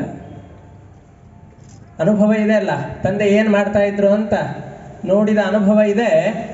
ಪುಸ್ತಕವನ್ನು ತೆಗೆದ, ವೈದ್ಯದ ಪುಸ್ತಕವನ್ನು ತೆಗೆದ. ಅದರಲ್ಲಿ ಬರೆದಿದ್ರು ಜ್ವರ ಬಂದಾಗ ಏನು ಮಾಡಬೇಕು. ಜ್ವರ ಪ್ರಕರಣ ಇತ್ತು, ಜ್ವರ ಬಂದಾಗ ಏನು ಮಾಡಬೇಕು ಅಂತ ತೆಗೆದು ನೋಡಿದರೆ ಕರ್ಣವು ಚಿತ್ವಾಗುದಂ ದಹೇತ್, ಕಿವಿ ಕತ್ತರಿಸ್ಬೇಕು, ಬೆನ್ನ ಮೇಲೆ ಬರೆ ಕೊಡಬೇಕು ಅಂತಿತ್ತು. ಅನುಭವದಿಂದ ಜ್ಞಾನವನ್ನು ಪಡೆದಿದ್ದಾನೆ. ಯಾರು ಜ್ವರದಿಂದ ಬಂದಿದ್ನೋ ಅವನ ಕಿವಿಯನ್ನು ಕತ್ತರಿಸ್ದ, ಹಿಂದ್ಗಡೆಯಲ್ಲಿ ಒಂದು ಬರೆ ಹಾಕಿ ಕಳಿಸ್ದ. ಇದೇ ಔಷಧ ಇದಕ್ಕೆ ನೋಡಿದ್ರಲ್ಲಿ ಬರೆದಿದ್ದಾರೆ ಅಂತ ಹೇಳಿದ. ಅಪ್ಪ ಬಂದು ಬೆನ್ನಿಗೆ ಚಪ್ಪರಿಸ್ತಾರೆ ಅಂತ ಅನ್ಕೊಂಡ. ನಿಜವಾಗ್ಲೂ ಚಪ್ಪರಿಸಿದ್ರು ಬೇರೆ ಥರ. ಅವನ ತಲೆ ಮೇಲೆ ಮೊಟಕೆ ಹೇಳ್ತಾ ಇದ್ದಾನೆ, ಚಿಕ್ಕವನಿದ್ದಾಗಿಂದ ಓದ್ಲಿಕ್ಕೆ ಹೇಳ್ತಾ ಇದ್ದೆ, ಓದಲಿಲ್ಲ ನೀನು, ಬರೀ ಅನುಭವವನ್ನು, ಇನ್ನೊಬ್ಬರ ಅನುಭವವನ್ನು ನೋಡಿ ನಾವು ಕಲಿಬಾರ್ದು. ಇದು ಪಶು ಪ್ರಕರಣ. ಜ್ವರ ಬಂದಾಗ ಪಶುಗಳಿಗೆ ಏನು ಮಾಡಬೇಕು ಅಂತ ಹೇಳ್ತಾ ಇದ್ದಾರೆ. ಎತ್ತಿಗೆ ಕೋಣಕ್ಕೆ ಏನಾದರೂ ಜ್ವರ ಬಂದರೆ ಕಿವಿಯನ್ನು ಕತ್ತರಿಸಿ ಬೆನ್ನ ಮೇಲೆ ಬರೆ ಕೊಡಬೇಕು ಅಂತ. ಮನುಷ್ಯರಿಗೆ ಜ್ವರ ಬಂದರೆ ಹೀಗೆ ಮಾಡೋದೇನಯ್ಯ? ಇದು ಮತ್ತೊಬ್ಬರ ಅನುಭವದಿಂದ ನಾವೇನಾದರೂ ಪ್ರವೃತ್ತಿ ಮಾಡಿದರೆ ಆಗೋ ಅನರ್ಥಗಳು. ಹಾಗಾಗಿ ಮೊದಲಿಗೆ ನಾವು ಏನಿದೆ ಅಂತ ಸರಿಯಾಗಿ ತಿಳಿದುಕೊಳ್ಬೇಕು. ತಿಳಿದುಕೊಂಡು ಆಮೇಲೆ ಪ್ರವೃತ್ತಿಯನ್ನು ಮಾಡಬೇಕು. ಎಲ್ಲರೂ ಹೇಳಿದ್ರು ಅನುಭವವು ಶ್ರೇಷ್ಠ, ನಾವಿಲ್ಲ ಅಂತ ಹೇಳ್ತಾ ಇಲ್ಲ. ಅದನ್ನೇ ಹೇಳಿದ್ದು. ಈ ಭೂಮಿಯ ಮೇಲೆ ಮೊದಲಿಗೆ ಸಿಮೆಂಟನ್ನು ಹಾಕ್ತೀವಲ್ಲ, ಸಿಮೆಂಟ್ ಹಾಕಿದ ಹಾಗೆ ಜ್ಞಾನ. ಆಮೇಲೆ ಕ್ಯೂರಿಂಗಿಗೆ ಮೇಲೆ ಬೇಕಾದಷ್ಟು ನೀರು ಹಾಕಿ ಎಷ್ಟು ಗಟ್ಟಿ ಮಾಡ್ತೀರೋ ಆ ಜ್ಞಾನ ಅಷ್ಟು ದೃಢವಾಗುತ್ತೆ. ನಾನು ಇಲ್ಲ ಅಂತ ಹೇಳ್ತಾ ಇಲ್ಲ. ಮೊದಲಿಗೆ ಬರೀ ನೀರು ಹಾಕ್ತಾ ಇದ್ರಿ ಅಂದರೆ ಭೂಮಿಯಲ್ಲಿ ಹಿಂಗೆ ಹೋಗುತ್ತೆ ಅಷ್ಟೇ, ಅದು ಗಟ್ಟಿ ಆಗೋದಿಲ್ಲ. ಮೊದಲಿಗೆ ಸಿಮೆಂಟ್ ಹಾಕಬೇಕು. ಸಿಮೆಂಟಿನ ಕ್ಯೂರ್ ಆಗಲಿಕ್ಕೋಸ್ಕರ ನೀರು ಬೇಕೇ ಹೊರತಾಗಿ ನೀರು ಅಷ್ಟೇ ಹಾಕ್ತೀವಿ ಮನೆ ಗಟ್ಟಿಯಾಗಿ ನಿಲ್ಲತ್ತೆ ಅಂತ ಹೇಳಬಾರ್ದು. ಈ ಸಿಮೆಂಟಿನ ಹಾಗೆ ಈ ನೀರು ಜ್ಞಾನ ಅನ್ನುವಂಥ ಸಿಮೆಂಟ್ ಇದ್ದ ಹಾಗೆ, ನೀರಿನ ಹಾಗೆ ಅನುಭವ ಇದ್ದ ಹಾಗೆ.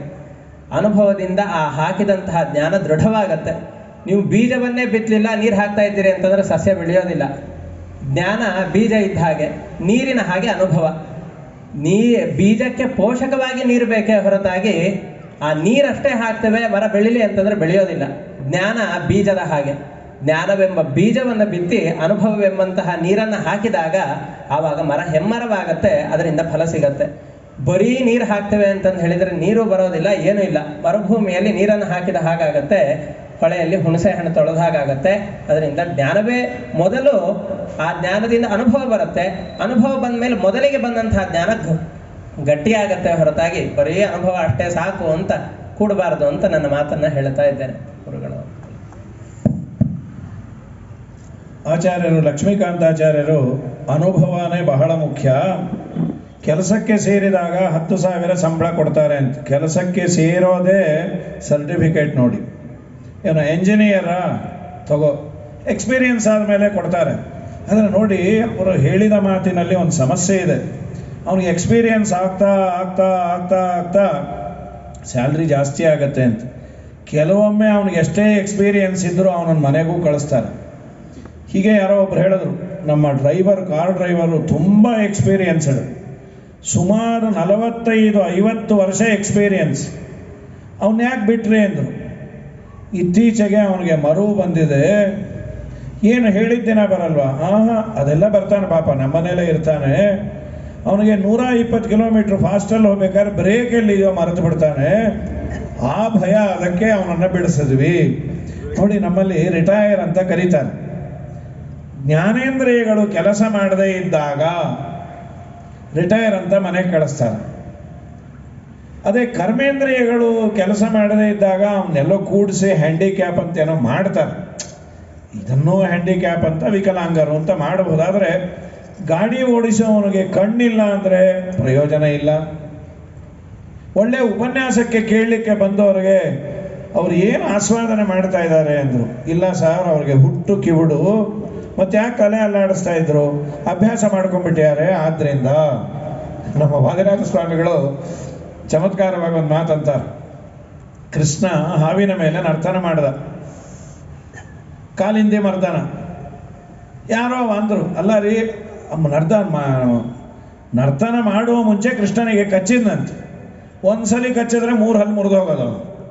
ಅಲ್ಲ ರೀ, ಕೃಷ್ಣ VIP, ಅವನಿಗೆ ಯಾಕೆ ಕಚ್ಚಲಿಕ್ಕೆ ಹೋದ? ತುಂಬ ದೊಡ್ಡವ್ರನ್ನ ವಿರೋಧ ಮಾಡ್ಕೋಬಾರ್ದು. ಅಂದತೆ ಜುಟ್ಟೋಲಿ ಹಾಕೊಂಡೆ ಕಾಳು, ಸಿಕ್ಕಿದ್ರೆ ಜುಟ್ಟು ಹಿಡ್ಕೊ, ಇಲ್ಲಾಂದ್ರೆ ಕಾಲೇ ಹಿಡ್ಕೊ, ಇಲ್ಲ ನಿನ್ನ ಜುಟ್ಟಿಗೆ ತೆಗೆದಾಕ್ಬಿಡ್ತಾರೆ. ಯಾಕೆ ಅವನು ವಿರೋಧ ಮಾಡ್ದ? ಇಲ್ಲ, ಕೃಷ್ಣ VIP ಅಂತ ಅವನಿಗೆ ಗೊತ್ತಿಲ್ಲ. ಪುರಾಣಕ್ಕೆ ಹೋಗಿದ್ರೆ ಹೇಳಿರೋರು ಆಚಾರ್ಯ ಕೃಷ್ಣನ ಬಗ್ಗೆ. 3-4 ಸಲ ಪುರಾಣಕ್ಕೆ ಬಂದ, ಪ್ರಯೋಜನ ಆಗಲಿಲ್ಲ ಅಂದರು. ಯಾಕೆ? ಅವನು ಕಿವಿನೇ ಇಲ್ಲ, ಪುರಾಣಕ್ಕೆ ಬಂದು ಏನು ಮಾಡೋದು ಅಂತ ವಾದಿರಾಜರು ಅದನ್ನು ಕಿವಿ ಇಲ್ಲದೆ ಇದ್ದದ್ದರಿಂದ ಅವನಿಗೆ ಕೃಷ್ಣ VIP ಅನ್ನೋ ಜ್ಞಾನ ಇಲ್ಲ. ಜ್ಞಾನ ಇಲ್ಲದೆ ಇದ್ದದ್ದರಿಂದ ಪಾಪ ಅನುಭವವೂ ಇಲ್ಲ.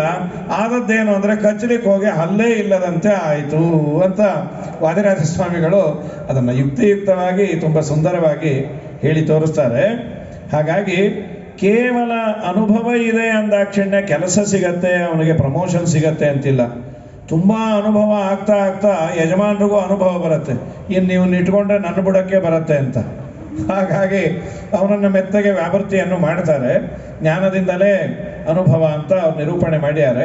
ಕಡೆಯಲ್ಲಿ ಒಂದು ನಮ್ಮ ಪೇಜಾರ ಸ್ವಾಮಿಗಳಿಗೆ ತುಂಬ ಪ್ರೀತ್ಯಾಸ್ಪದವಾದ ಒಂದು ಪದ್ಯ ರಾಮಚಂದ್ರಾಚಾರ್ಯರ ಕಾರ್ಯಕ್ರಮದಲ್ಲಿ ಹೇಳಿದ್ರು. ಇಲ್ಲಿ ಪುರಂದರದಾಸರು ಅದನ್ನೇ ಹೇಳಿದ್ದಾರೆ. ಶುರುವಾಗೋದೇ ಹಾಗಾಗತ್ತೆ, ಅವ್ರ ಪರವಾಗೇ ಶುರು ಆಗತ್ತೆ. ಅನುಭವದಡಿಗೆಯ ಮಾಡಿ ಅದಕ್ಕನುಭವಿಗಳು ಬಂದು ನೀವೆಲ್ಲ ಕೂಡಿ ಅನುಭವದಡಿಗೆಯ ಮಾಡಿ.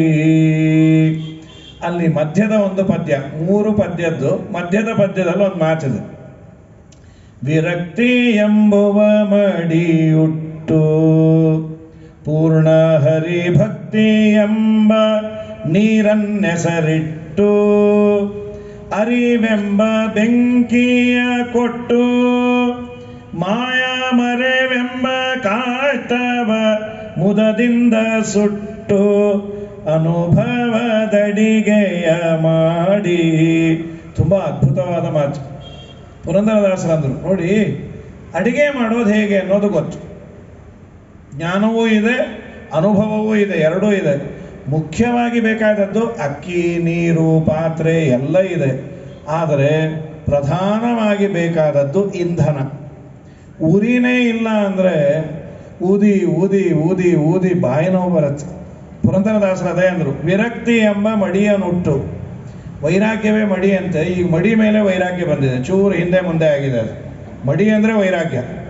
ಹಾಗಾಗಿ ನಮ್ಮ ರಾಮಬಿಟ್ಲಾಚಾರ್ಯ ಹೇಳ್ತಿರ್ತಾರೆ, ಮಡಿ ಅಂದ್ರೇನು? ಅದು ಕನ್ನಡದ ಕ್ರಿಯಾಪದ ಆಗಿದೆ ಅಂತ. ಮಡಿಯಿತು, ಮಡಿಯೋದು ಅಂತಾರಲ್ಲ, ಕೃಷ್ಣಾರ್ಪಣ ಆಗೋದು ಅಂತ. ಹಾಗಾಗಿ ಅದು ಕನ್ನಡದ ಕ್ರಿಯಾಪದ ಮಡಿ ಅಂದರೆ. ಮಡಿ ಎಂಬ ವಿರಕ್ತಿ ಎಂಬ ಮಡಿಯನ್ನುಟ್ಟು ಹರಿಭಕ್ತಿ ಎಂಬ ನೀರನ್ನು ಹೆಸರಿಡೋದು ಅಂತ. ಮೊದಲು ನೀರನ್ನು ಇಟ್ಬಿಟ್ಟಿರ್ತಾರೆ. ತುಂಬ ಬುದ್ಧಿವಂತ ಅಡಿಗೆಯವರು 2ನೇ ಪಂಕ್ತಿ ಅನ್ನ ಬೇಕು ಅಂದ ಕೂಡಲೇ ನೀರು ಮರಳ್ತಾ ಇರುತ್ತೆ. ಅಕ್ಕಿ ಹಾಕಿ 10 ನಿಮಿಷದಲ್ಲಿ ಬಡಿಸೇ ಬಿಡ್ತಾರೆ. ಅದು ತಿನ್ನೋರ ಮೇಲೆ ಡಿಪೆಂಡ್ ಆಗುತ್ತೆ. ಅದು ಕೆಲವರಿಗೆ ಅಂಜಕ್ಕಿ ಬಂದಿರುತ್ತೆ, ಕೆಲವರಿಗೆ ಅವ್ರು ಯಾರೋ ಅಂದರು, ಅಲ್ಲ ರೀ ಆ ಮಂತ್ರಾಕ್ಷತೆನೇ ಸ್ವಲ್ಪ ಮೆತ್ತಗಿತ್ತಲ್ಲಪ್ಪ ಈ ಅನ್ನ ತಿಂದು. ಯಾರೋ ಅಂದರು, ಮೆತ್ತಗಿರೋ ಅನ್ನ ತಿಂದ್ರು ಇಲ್ಲ ಅನ್ನ ತಿಂದು ಮೆತ್ತಗಾದರು ಅಂತ. ಇಲ್ಲ, ಅನ್ನ ತಿಂದೇ ಮೆತ್ತಗಾದ್ವಿ ಅಂತ. ಅದಾಗಬಾರ್ದು, ಮೆತ್ತಗಿರೋ ಅನ್ನ ತಿನ್ನು. ಸೊ ಮೆತ್ತಗಿರೋ ಅನ್ನ ತಿನ್ನಕ್ಕೆ ಇದೊಂದು ಅನುಕೂಲವೂ ಆಯಿತು. ಆ ಅನ್ನ ತಿಂದದ್ದು ಇವರು ಮುಂದೆ ಮೆತ್ತಗಾದ ಮೇಲೆ ಮೆತ್ತಗಿರೋ ಅನ್ನವೇ ತಿಂದರು ಅಂತ ವಿರಕ್ತಿ ಎಂಬ ಮಡಿಯನ್ನು ಹುಟ್ಟು ಪುರಂದರದಾಸರಂತಾರೆ, ಅಲ್ಲಿ ಬೆಂಕಿ ಯಾವುದು? ಅರಿವೆಂಬ ಬೆಂಕಿ. ಪ್ರಾಯ ಕೃಷ್ಣ ಹೇಳಿದ್ದನ್ನು ಜ್ಞಾನಾಗ್ನಿ ಸರ್ವಕರ್ಮಾಣಿ ಅನ್ನುವುದನ್ನು ಪುರಂದರದಾಸರು ಇಲ್ಲಿ ಸೇರಿಸಿದ್ದಾರೆ. ಎಲ್ಲ ವಿದ್ವಾಂಸರಿಗೂ ಜ್ಞಾನವೇ ಮುಖ್ಯ ಅನ್ನುವ ಅರಿವು ಚೆನ್ನಾಗಿದೆ.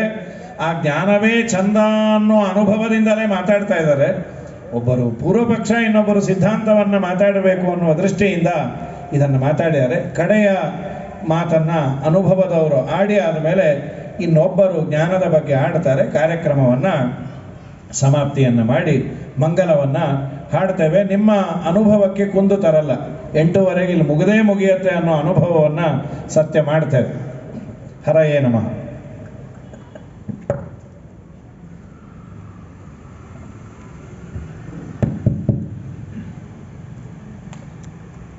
ಈಗ ಆಚಾರ್ಯರು ಕೂಡ ಹೇಳಿದರು, ಒಂದು ಏನಂದರೆ ಕೆಲವೊಮ್ಮೆ ಜ್ಞಾನದಿಂದ ಅನುಭವ, ಅನುಭವದಿಂದ ಜ್ಞಾನ ಅಂತ ಎರಡು. ಆದರೆ ಬಹುತೇಕ ಅನುಭವದಿಂದಲೇ ಜ್ಞಾನ. ಯಾಕೆ ಅಂತಂದರೆ ನೋಡ್ರಿ, ನಿಮ್ಮ ಅನುಭವ ಏನು ಹೇಳ್ತೀರಿ ಹೇಳ್ರಿ. ಅಕಸ್ಮಾತ್ ನೀವೇನಾದರೂ ಒಂದು ದೊಡ್ಡ ಫಂಕ್ಷನ್ ಮಾಡಿ, ರಾಯರ ಆರಾಧನೆ ಮಾಡಿ, ಒಂದು ಅಲಂಕಾರ ಬ್ರಾಹ್ಮಣರನ್ನ ಅಂತೆಲ್ಲ ಕರೆಸಿ ಮಾಡಿ ಎಲ್ಲ 5-6 ಜನ ಬ್ರಾಹ್ಮಣರನ್ನ ಕರೆಸಿ ಎಲ್ಲ ಆದಮೇಲೆ ಅವತ್ತೊಂದು ಉಪನ್ಯಾಸವೂ ಆಗಬೇಕು. ಹಾಗಾಗಿ ಉಪನ್ಯಾಸ ಯಾರ್ದಿಡಿಸೋದು ಅಂತ ಪ್ರಶ್ನೆ ಬಂದರೆ 5 ಜನರನ್ನು ಆಯ್ಕೆ ಮಾಡಿ ಬೇರೆ ಬೇರೆಯವರೆಲ್ಲ ಇದ್ದಾಗ ಉಪನ್ಯಾಸ ಯಾರ್ದಾಗಬೇಕು ಅಂತ ಕೇಳಿದಾಗ ಅಕಸ್ಮಾತ್ ಆ 5 ಜನರ ಗುಂಪಲ್ಲಿ ಕಲ್ಲಾಪುರ ಪವಮಾನಾಚಾರ್ಯ ಇದ್ದರೆ ನೀವು ಅವ್ರಿಗೆ ಹೇಳ್ತೀರಿ ಹೊರತು ನಮಗೆ ಹೇಳೋದಿಲ್ಲ. ಯಾಕೆಂದ್ರೆ ನಿಮ್ಮ ಅನುಭವ ಯಾಕೆ ಅವ್ರು ಮಾಡಿದ್ರು ಅಂತ ಆದರೆ ಏನು ಹಾಡು, ಏನು ವೈಭವ, ಏನು ಭಕ್ತಿ ರಸ ಎಲ್ಲ ಚಿಮ್ಮುತ್ತಿರುತ್ತದೆ. ಆದ್ದರಿಂದ ಇದು ನಮ್ಮ ಅನುಭವ. ಆದ್ದರಿಂದ ಅವ್ರ ಮಾತು ಕೇಳೋಣ ಅಂತ ನಿಮಗೆ. ಮತ್ತಷ್ಟೇ ಅಲ್ಲ, ಆಚಾರ್ಯ ಇನ್ನೊಂದು ಹೇಳಿದರು, ನಿಮ್ಮ ಅನುಭವಕ್ಕೆ ಕುಂತರುವುದಿಲ್ಲ ನಾವು ಅಂತ. ಅಂದರೆ ಅಷ್ಟೇ ಸಮಯವನ್ನು ಕೂಡ ಮೇಂಟೈನ್ ಮಾಡ್ತಾರೆ. ಅದು ನಿಮ್ಮ ಅನುಭವ ಇರ್ತದೆ. ಭಾಳ ಹೊತ್ತು ಮಾತಾಡ್ತಾರೆ ಅಂದರೂ ಕೇಳಲಿಕ್ಕಾಗಲ್ಲ. ಆಮೇಲೆ ಆವತ್ತು ಒಂದು ದಿವಸಕ್ಕೆ ಕೇಳ್ಬೋದು, ಮತ್ತು ಮರು ದಿವಸಕ್ಕೆ ಜಾಸ್ತಿ ಮಾತಾಡ್ತಾರೆ ಅಂತ ಕಡಿಮೆ ಆಗಿಬಿಡ್ತೀರಿ ಜನ ಮತ್ತೆ. ಹಾಗಾಗಿ ನಿಮ್ಮ ಅನುಭವ ಎನ್ನುವಂಥದ್ದೇನಿದೆಯಲ್ಲ ಅದೇ ಬಹಳ ಮುಖ್ಯ. ಅನುಭವದಿಂದಲೇ ನೀವು ಅವ್ರಿಗೆ ಹೇಳ್ತೀರಿ, ಅಂದರೆ ಅವರನ್ನು ಕರಿಬೇಕು ಅಂತೀರಿ. ಯಾವ್ದು ನಿಮ್ಮ ಜೀವನದಲ್ಲಿ ಎಲ್ಲವೂ ಕೂಡ ಅನುಭವದ ಮೇಲೆ ಡಿಪೆಂಡ್ ಆಗಿರ್ತದೆ ಪ್ರತಿಯೊಂದು. ಇನ್ನೊಂದು ಹೇಳಿದರು ಆಚಾರ್ಯ, ಹೇಳಬೇಕಾದ್ರೂ ಅವರ ಮಾತುಗಳನ್ನು ಬಹಳ ಸ್ಪಷ್ಟವಾಗಿ ಹೇಳಿದರು. ನನಗೂ ಒಂದು ಸರ್ತಿ ಅನ್ನಿಸ್ತು. ಆದರೆ ಒಬ್ಬ ಲೆಕ್ಚರರು ಅವನಿಗೆ ಪಾಠ ಮಾಡಬೇಕು ಅಂತಾದರೆ ಅವನಿಗೆ ಅನುಭವ ನೋಡ್ತಿರೋ ಸರ್ಟಿಫಿಕೇಟ್ ನೋಡ್ತಿರೋ ಅಂತ ಕೇಳಿದರು. ನಾನು, ನಮ್ಮ ಗುರುಗಳು ನನಗೆ ಹುಬ್ಬಳ್ಳಿ ನಗರದಲ್ಲಿ ಒಂದು ಕಾಲೇಜನ್ನು ಪೂರ್ಣ ಜವಾಬ್ದಾರಿ ನನಗೆ ಕೊಟ್ಟಿದ್ದಾರೆ. PU science commerce college. ಅದರ ಪೂರ್ಣ ಜವಾಬ್ದಾರಿ ತಗೊಂಡು ನಡೆಸ್ತಾ ಇದ್ದೀನಿ ನಾನು. ನನ್ನ ಅನುಭವ ಹೇಳುತ್ತೇನೆ, ಅದರಲ್ಲೂ ಕೂಡ ಜ್ಞಾನ ಅಲ್ಲ, ಅನುಭವ ಹೇಳುತ್ತೇನೆ. ನನ್ನ ಎದುರಿಗೆ ಅನೇಕ ಸರ್ತಿ ನಮಗೆ ಯಾರಾದರೂ ಫ್ಯಾಕಲ್ಟಿ ಬೇಕು ಅಂತ ಆದರೆ ನಾವು ಕಾಲ್ಫಾರ್ಮ್ ಮಾಡಿದಾಗ ಬರ್ತಾರೆ. ಬಂದು ಕೂಡಲೇ ಅವರ ಸರ್ಟಿಫಿಕೇಟು PhD GHD ಎಲ್ಲ ಇರ್ತದೆ ಅವರಿಗೆ. ಎಲ್ಲ ಇದ್ದರೂ ಕೂಡ ನಾವು ಪರೀಕ್ಷೆ ಮಾಡೋದೇನು ಗೊತ್ತಾ? ಒಂದು ಕ್ಲಾಸ್ ಕೊಡ್ತೀವಿ ಅವರಿಗೆ, ನಿಮ್ಮ ಫೀಡ್ಬ್ಯಾಕ್ ನೋಡ್ತೀವಿ ಅಂತ ಹೇಳ್ತೀವಿ. ಅಂದರೆ ನಿಮ್ಮ ಫೀಡ್ಬ್ಯಾಕ್ ಏನಿರುತ್ತೋ ಅದರ ಮೇಲೆ ನಿಮಗೆ ಜಾಬ್ ಕೊಡ್ತೀವಿ, ಇಲ್ದಿದ್ರೆ ಇಲ್ಲ ಅಂತ ಹೇಳ್ತೀವಿ. ಕಡೆಗೆ ಹುಡುಗರಿಗೆ ಪಾಠ ಮಾಡಿದಾಗ ಆ ಪಾಠದ ಅನುಭವ ಎಷ್ಟಿದೆ ಅವರಿಗೆ ಅನ್ನೋದನ್ನು ಹುಡುಗರು ಫೀಡ್ಬ್ಯಾಕ್ ಏನು ಕೊಡ್ತಾರೋ ಅದರ ಮೇಲೆ ನಾವು ಅವನ್ನ ಅಪಾಯಿಂಟ್ಮೆಂಟ್ ಮಾಡಿಕೊಡ್ತೇವೆ ಹೊರತು ಅವನಲ್ಲಿ ಸರ್ಟಿಫಿಕೇಟ್ ಇದೆ, ಜ್ಞಾನ ಇದೆ ಅಂದ ಮಾತ್ರಕ್ಕೆ ನಾವು ತಗೊಳ್ಳೋದಿಲ್ಲ, ಅವನನ್ನು ಕಳಿಸ್ಬಿಡ್ತೀವಿ. ಇದು ನನ್ನದೇ ಅನುಭವ. ಹಾಗಾಗಿ ಈ ರೀತಿಯಲ್ಲಿ ನಾವು ಕಂಡಿದ್ದೀವಿ. ಅಷ್ಟೇ ಅಲ್ಲ, ಅದರ ಜೊತೆಗೆ ಇನ್ನೊಂದೇನು ಅಂತ ಹೇಳಿದರೆ ಎಕ್ಸ್ಪೀರಿಯನ್ಸ್. ಅಂದರೆ ಈ ಅನುಭವ ಇದೆಯಲ್ವಾ, ಅನುಭವ ಇಲ್ಲದೆ ಯಾವುದು ನಡೆಯಲ್ಲ. ಪ್ರತಿಯೊಂದರ ಹಿಂದೆಯೂ ಕೂಡ ಅನುಭವ ಎನ್ನುವಂಥದ್ದು ಬೇಕು. ಈಗ ಅವರೆಲ್ಲ ಹೇಳಿದ್ರು ಇನ್ನೊಂದು ಅಂಶವನ್ನು ಕೂಡ, ಕಾಫಿಗೆ ಸಕ್ಕರೆ ಹಾಕಬೇಕು, ಕುಡಿಬೇಕು ಅಂತಾದರೆ ಇದು ಸಕ್ಕರೆ ಅನ್ನುವಂಥ ಜ್ಞಾನ ಇದ್ದರೆ ಸರಿ ಅಂತ. ಆದರೆ ನೋಡ್ರಿ, ನಿಮಗಿದು ಸಕ್ರಿ ಅಂತ ಹೇಳಿಬಿಟ್ಟು ಜ್ಞಾನ ಇದ್ದರೆ ಅಂತ ಹೇಳ್ತಿರಲ್ಲ, ಆ ಜ್ಞಾನ ಬರ್ಬೇಕಾದ್ರೆ ಒಂದು 4 ಕಾಳು ಬಾಯಿಗೆ ಹಾಕ್ಕೊಂಡು ಹೋದ್ರೆ ನಿಮ್ಗೆ ಅನುಭವ ಆಗ್ತದಲ್ಲ, ಆಮೇಲೆ ಅದು ಸಕ್ರಿ ಅಂತ ಗೊತ್ತಾಗ್ತದೆ ನಿಮಗೆ. ಹಾಗಾಗಿ ಸಕ್ರಿ ಅಂತ ಗೊತ್ತಾಗಬೇಕು. ಇಲ್ದಿದ್ರೆ ಕೆಲವೊಂದು ಸರ್ತಿ ನೀವು ಉಪ್ಪು ಹಾಕಿ ಕೊಡ್ಬೋದು. ಉಪ್ಪಿನ ಬಗ್ಗೆ ಕೂಡ ನಿಮಗೆ ಸಕ್ರಿ ಅನ್ನುವಂಥ ಜ್ಞಾನ ಬಂದರೆ ಏನು ಮಾಡೋದು ಆಮೇಲೆ ಕತೆ. ಆದ್ದರಿಂದ ಉಪ್ಪು ಹಾಕ್ಕೊಂಡು ಕುಡಿದು ಆಮೇಲೆ ಅನುಭವ ಆಗ್ತದೆ, ಅಯ್ಯೋ ಉಪ್ಪು ಹಾಕ್ಕೊಂಡೀನಿ ಅಂತ ಅನಿಸ್ತದೆ. ಹೀಗೆಲ್ಲ ಆಗ್ತದೆ, ಹಾಲು ಒಡೆದು ಹೋಗ್ತದೆ, ಇಂಥದ್ದೆಲ್ಲ ಅವ್ಯವಸ್ಥೆ ಆಗ್ತದೆ. ಹಾಗಾಗಿ ಅನುಭವ ಇದ್ದರೆ ಮಾತ್ರ ಸರಿಯಾಗಿ ನಾವು ಜೀವನದಲ್ಲಿ ಒಳ್ಳೆ ಜ್ಞಾನವನ್ನು ಪಡಿಲಿಕ್ಕಾಯಿತು. ನಾವು ಆರಿಸ್ಕೊಳ್ಬೇಕಾದ್ರೂ ಕೂಡ, ಒಬ್ಬ ಫ್ಯಾಕಲ್ಟಿನ ಆರಿಸ್ಕೊಳ್ಬೇಕಾದ್ರೂ ಕೂಡ ಒಬ್ಬ ಅನುಭವಸ್ಥನನ್ನು ನೋಡ್ತೀವಿ. ಅಷ್ಟೆಲ್ಲ ಯಾಕ್ರಿ ಸ್ವಾಮಿ? ನಮ್ಮ ಎದುರಿಗೆ ಇವತ್ತು ಅಸಗೋಡ್ ಅವರು ಕೂತಿದ್ದಾರೆ, ಅವರನ್ನು ಕೂಡ ಇವತ್ತಿನ ದಿವಸ ಕಾಂಗ್ರೆಸ್ನವರು ಆಯ್ಕೆ ಮಾಡಿದ್ದಾರೆ ಆ ಸ್ಥಾನದಲ್ಲಿ. ಅಂದರೆ ನಮ್ಮ ಪಕ್ಷದಲ್ಲಿ ಬಹಳ ವರ್ಷಗಳಿಂದ ಅವರಿಗೊಂದು ಅನುಭವ ಇದೆ, ಆದ್ರಿಂದ ಆ ಸ್ಥಾನ ಕೊಡಬೇಕು ಅಂತ ಕೊಟ್ಟಿದ್ದಾರೆ ಅವರು. ಅಂದರೆ ಅನುಭವವನ್ನು ಬಹಳವಾಗಿ ನೋಡ್ತಾರೆ ಎಲ್ಲ ಕಡೆಯಲ್ಲೂ, ಹೊರತು ಅವರ ಜ್ಞಾನ ಏನು ಅನ್ನೋದಲ್ಲ. ಹಾಗಾಗಿ ಅನುಭವ ಇದ್ದರೆ ತಾನಾಗೆ ಜ್ಞಾನ ಬರುತ್ತದೆ. ಅದರಿಂದ ಅನುಭವವೇ ನಿಜವಾದ ಪಿಲ್ಲರ್ ಆಗಿರುತ್ತದೆ, ಅದೇ ಮುಖ್ಯ ಅಂತ ನಮ್ಮ ಅಭಿಪ್ರಾಯ ಅಂತ ಹೇಳುತ್ತೆ.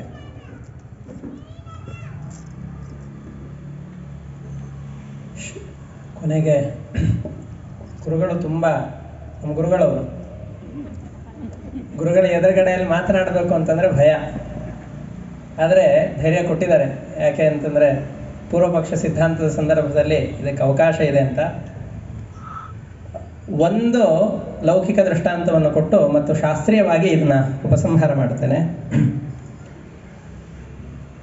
ಕೊನೆಗೆ ನಮ್ಮ ಬಂದಂತಹ ಅತಿಥಿಗಳ ಬಗ್ಗೆ ಹೇಳಿದರು, ತುಂಬ ಅನುಭವಸ್ಥರಿದ್ದಾರೆ ಅಂತ. ಅನುಭವಸ್ಥರಿದ್ದಾರೆ ಅನ್ನೋ ಜ್ಞಾನ ಮೇಲ್ಗಡೆ ಅವ್ರಿಗೆ ಗೊತ್ತಿಲ್ಲ ಅಂತಂದ್ರೆ ಅವ್ರಿಗೆ ಈ ಸ್ಥಾನ ಕೊಡೋದಿಲ್ಲ. ತುಂಬ ದೊಡ್ಡ ಸ್ಥಾನ ಕೊಟ್ಟಿದ್ದಾರೆ. ತುಂಬ ಅನುಭವಸ್ಥರು. ಎಷ್ಟು ಜನ ಇದ್ದಾರೆ ಅನುಭವಸ್ಥರು? ಎಷ್ಟು ವರ್ಷಗಳಿಂದ ಅನುಭವವನ್ನು ಪಟ್ಟವರಿಗೂ ಕೂಡ ಕಾರ್ಯಕ್ರಮದಲ್ಲಿ ಎಷ್ಟು ಜನ ಸ್ವಯಂ ಸೇವಕರಾಗಿ ಕೆಲಸ ಮಾಡ್ತಾ ಇರ್ತಾರೆ. ಮೇಲ್ಗಡೆ ಕೂತಂತಹ ಅಧಿಕಾರಿ ಕೆಳಗಡೆ ಇರೋರ ಬಗ್ಗೆ ಗೊತ್ತೇ ಇಲ್ಲ ಅಂತಂದು ಹೇಳಿದರೆ ಅವ್ರಿಗೆ ಇನ್ಕ್ರಿಮೆಂಟೇ ಕೊಡೋಲ್ಲ. ಹಾಗಾದರೆ ಅನುಭವದ ಜ್ಞಾನ ಇನ್ನೊಬ್ರಿಗಿರಬೇಕು. ಅನುಭವಸ್ಥ ಅನ್ನೋ ಜ್ಞಾನ ಇತ್ತು ಅಂತಂದು ಹೇಳಿದರೆ ಅವನಿಗೆ ಆ ಸ್ಥಾನ ಬರಲಿಕ್ಕೆ ಸಾಧ್ಯ. ಅದರಿಂದಾಗಿ ಎಲ್ಲವೂ ಕೂಡ ಜ್ಞಾನದ ಹಂದರದಲ್ಲಿ ಏನೇ ಅನುಭವಕ್ಕೆ ಒಂದು ಬೆಲೆ ಅಂತ ಹೇಳ್ತಾ ಒಂದು ಶಾಸ್ತ್ರೀಯವಾದ ವಿಷಯವನ್ನು ಹೇಳಿ ಇದನ್ನು ಉಪಸಂಹಾರ ಮಾಡ್ತೇನೆ. 2 ನಿಮಿಷ ಅಷ್ಟೇ. ನಾವಿಲ್ಲಿ ಜ್ಞಾನದಿಂದ ಅನುಭವವೋ ಅನುಭವದಿಂದ ಜ್ಞಾನವೋ ಅಂತಂದು ಹೇಳಬೇಕಾದ್ರೆ ತುಂಬ ಲೌಕಿಕವಾದ ವಿಷಯಗಳಲ್ಲಿ ಅನುಭವವನ್ನು ಪಡೀಲಿಕ್ಕೆ ಸಾಧ್ಯ. ಎಷ್ಟೋ ಸಂದರ್ಭದಲ್ಲಿ ಅನುಭವ ಬರುತ್ತೆ, ನಂತರದಲ್ಲಿ ಜ್ಞಾನ ಬರಬಹುದು. ಆದರೆ ನಾವೆಲ್ಲರೂ ಅಪೇಕ್ಷೆ ಪಡುವಂತಹದ್ದು ಭಗವಂತನನ್ನು. ಭಗವಂತ ನಮ್ಮ ಎದುರುಗಡೆ ಬಂದು ನಿಲ್ಲಿ, ಆಮೇಲೆ ಅವನ ಬಗ್ಗೆ ತಿಳಿಲಿಕ್ಕೆ ಏನು ಬುಕ್ ಓದ್ತೇವೆ ಅಂತಂದ್ರೆ ಬರೋದಿಲ್ಲ. ವೇದೈಶ್ಚ ಸರ್ವೈರಹಮೇವ ವೇದ್ಯ ವೇದಾಂತಕೃತ್ ವೇದ ವಿದೇವ ಚಾಹಂ. ಭಗವಂತನ ಬಗ್ಗೆ ಶಾಸ್ತ್ರಗಳಿಂದ ನಿರಂತರವಾಗಿ ಅಧ್ಯಯನವನ್ನು ಮಾಡಿ ಮನಸ್ಸನ್ನು ಪರಿಪಕ್ವವನ್ನಾಗಿ ಮಾಡಿಕೊಂಡಾಗ ಮಾತ್ರ ಭಗವಂತ ಅಲ್ಲಿ ಬಂದು ನೆಲೆಸ್ತಾನೆ. ನಮ್ಮ ಗುರುಗಳು ಉತ್ತಮವಾದ ದೃಷ್ಟಾಂತವನ್ನು ಕೊಡ್ತಾ ಇದ್ರು. ಭಗವಂತನ ಅಪರೋಕ್ಷ ಅನ್ನುವಂಥದ್ದು ಪಾತ್ರೆಯಲ್ಲಿ ಹಾಕುವ ಹಾಲಿದ್ದ ಹಾಗೆ. ಭಗವಂತ ಆ ಪಾತ್ರೆಯಲ್ಲಿ ಬರಬೇಕು ಅಂತಂದು ಹೇಳಿದರೆ ಪಾತ್ರೆ ಸ್ವಚ್ಛವಾಗಿರಬೇಕು. ಪಾತ್ರೆಯಲ್ಲಿ ಜಿಡ್ಡು ಹಿಂದಿನ ದಿವಸ ಮಾಡಿದ ಚಹಾ ಕಾಫಿದು ಏನಾದರೂ ಇತ್ತು ಅಂತಂದು ಹೇಳಿದರೆ ಆ ಪಾತ್ರೆಯಲ್ಲಿ ಹಾಲನ್ನು ಹಾಕಿದ ತಕ್ಷಣ ಒಡೆದು ಹೋಗ್ಬಿಡತ್ತೆ. ಹಾಲನ್ನು ಹಾಕೋದಿಲ್ಲ ಅದಕ್ಕೆ. ಆ ಹಾಲಿನ ಪಾತ್ರೆಯಲ್ಲಿ ಹಾಲನ್ನು ಹಾಕಬೇಕು ಅಂತಂದರೆ ಅದು ಪರಿಶುದ್ಧವಾಗಿರಬೇಕು. ಆ ಹಾಲಿನ ಪಾತ್ರೆಗೆ ಪರಿಶುದ್ಧತೆಯನ್ನು ತಂದು ಕೊಡುವಂತಹ ವಿಂಬಾರ್ ಯಾವುದು ಅಂತಂದ್ರೆ ಜ್ಞಾನ. ವಿಂಬಾರ್ ಹಾಕಿ ಆ ಪಾತ್ರೆಯನ್ನು ತೊಳೆದಾಗ ಅದು ಶುದ್ಧ ಹೇಗಾಗತ್ತೋ, ಈ ಶಾಸ್ತ್ರಗಳನ್ನು, ಪ್ರವಚನಗಳನ್ನು, ಇವುಗಳನ್ನು ಕೇಳೋದ್ರಿಂದಾಗಿ ಅಂತಃಕರಣಗಳ ಪರಿಶುದ್ಧಿ ಆಗತ್ತೆ.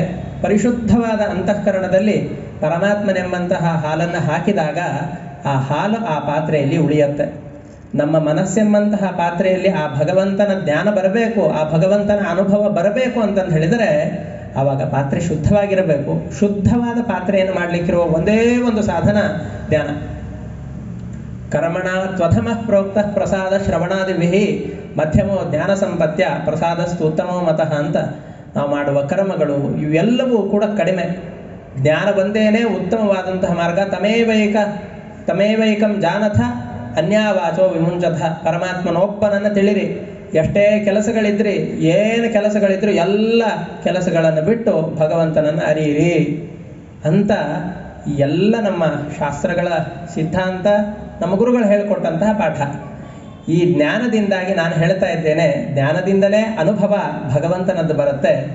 ಅದಲ್ಲದೇನೆ ಜ್ಞಾನದ ತಳಹಲಿ ಇಲ್ಲದೇನೆ ಭಗವಂತನ ಜ್ಞಾನ ಬರಲಿಕ್ಕೆ ಸಾಧ್ಯವೇ ಇಲ್ಲ. ಲೌಕಿಕವಾಗಿಯೂ ನಾನು ಬಿಟ್ಕೊಡೋದಿಲ್ಲ. ಜ್ಞಾನ ಬರದ ಹೊರತು ನಿಮಗೆ ಅನುಭವ ಆಗೋದಿಲ್ಲ. ಅದರಿಂದ ಜ್ಞಾನ ಸಿಮೆಂಟ್ ಇದ್ದ ಹಾಗೆ ಅದರ ಮೇಲ್ಗಡೆ ಕ್ಯೂರಿಂಗ್ ಆಗ್ಲಿಕ್ಕೆ ಅನುಭವ ಬೇಕು ಅನ್ನುವ ನನ್ನ ಸಿದ್ಧಾಂತ ಪಕ್ಷವನ್ನು ಮಂಡಿಸಿ ಗುರುಗಳ ಸನ್ನಿಧಿಯಲ್ಲಿ ನನ್ನ 2 ಮಾತುಗಳನ್ನು ಅವರ ಅಂತರ್ಯಾಮಿಯಾದಂತಹ ಪರಮಾತ್ಮನಲ್ಲಿ ಅರ್ಪಣೆ ಮಾಡ್ತಾ ಇದ್ದೇನೆ. ಹರಯೇ ನಮಃ. ಶ್ರೀಕೃಷ್ಣ ಅರ್ಪಣಮಸ್ತು.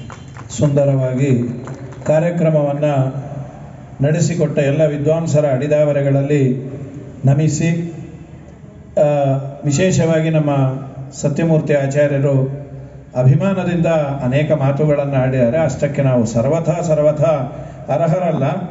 ಏನಾದರೂ ಒಂದು ಮಾತು 4 ಜನ ನಮ್ಮನ್ನು ಮನ್ನಣೆ ಮಾಡಿದ್ದಾರೆ ಅನ್ನೋದಕ್ಕೆ ಅನೇಕ ಜನ ಹಿರಿಯರು, ಜ್ಞಾನಿಗಳು, ಅದರಲ್ಲೂ ಕಡೆಗಾಲದಲ್ಲಿ ಅವರು ಹೇಳಿದಂತೆ ವಿಶ್ವೇಶತೀರ್ಥರಿಗೆ ತುಂಬ ಏನು ಅವರ ಅನುಭವ, ಅವರ ಹಿನ್ನೆಲೆ ಅದೆಲ್ಲ ತುಂಬ ದೊಡ್ಡದು. ಆದರೂ ಒಂದೆರಡು ಮಾತನ್ನು ಕೇಳಿ ಸಂತೋಷ ಪಡೋರಲ್ಲ, ಅದು ಜೀವನದಲ್ಲಿ ನೆನೆಸಿಕೊಳ್ಳುವಂತಹ ಒಂದು ಘಟನೆ ಅಂತ ಹೇಳ್ತಾ, ಒಂದು ಲೌಕಿಕದಲ್ಲಿ ಅನುಭವ ಅನ್ನೋದು ತುಂಬ ಮುಖ್ಯ. ಆದರೆ ಆಚಾರ್ಯರು ಹೇಳಿದಂತೆ ಆಧ್ಯಾತ್ಮಿಕ ಬೆಳವಣಿಗೆ ಅಥವಾ ದೇವರ ದರ್ಶನ ಇದಕ್ಕೆ ಸಂಬಂಧಪಟ್ಟದ್ದು ಅಂತಾದರೆ ಅಲ್ಲಿ ಜ್ಞಾನವೇ.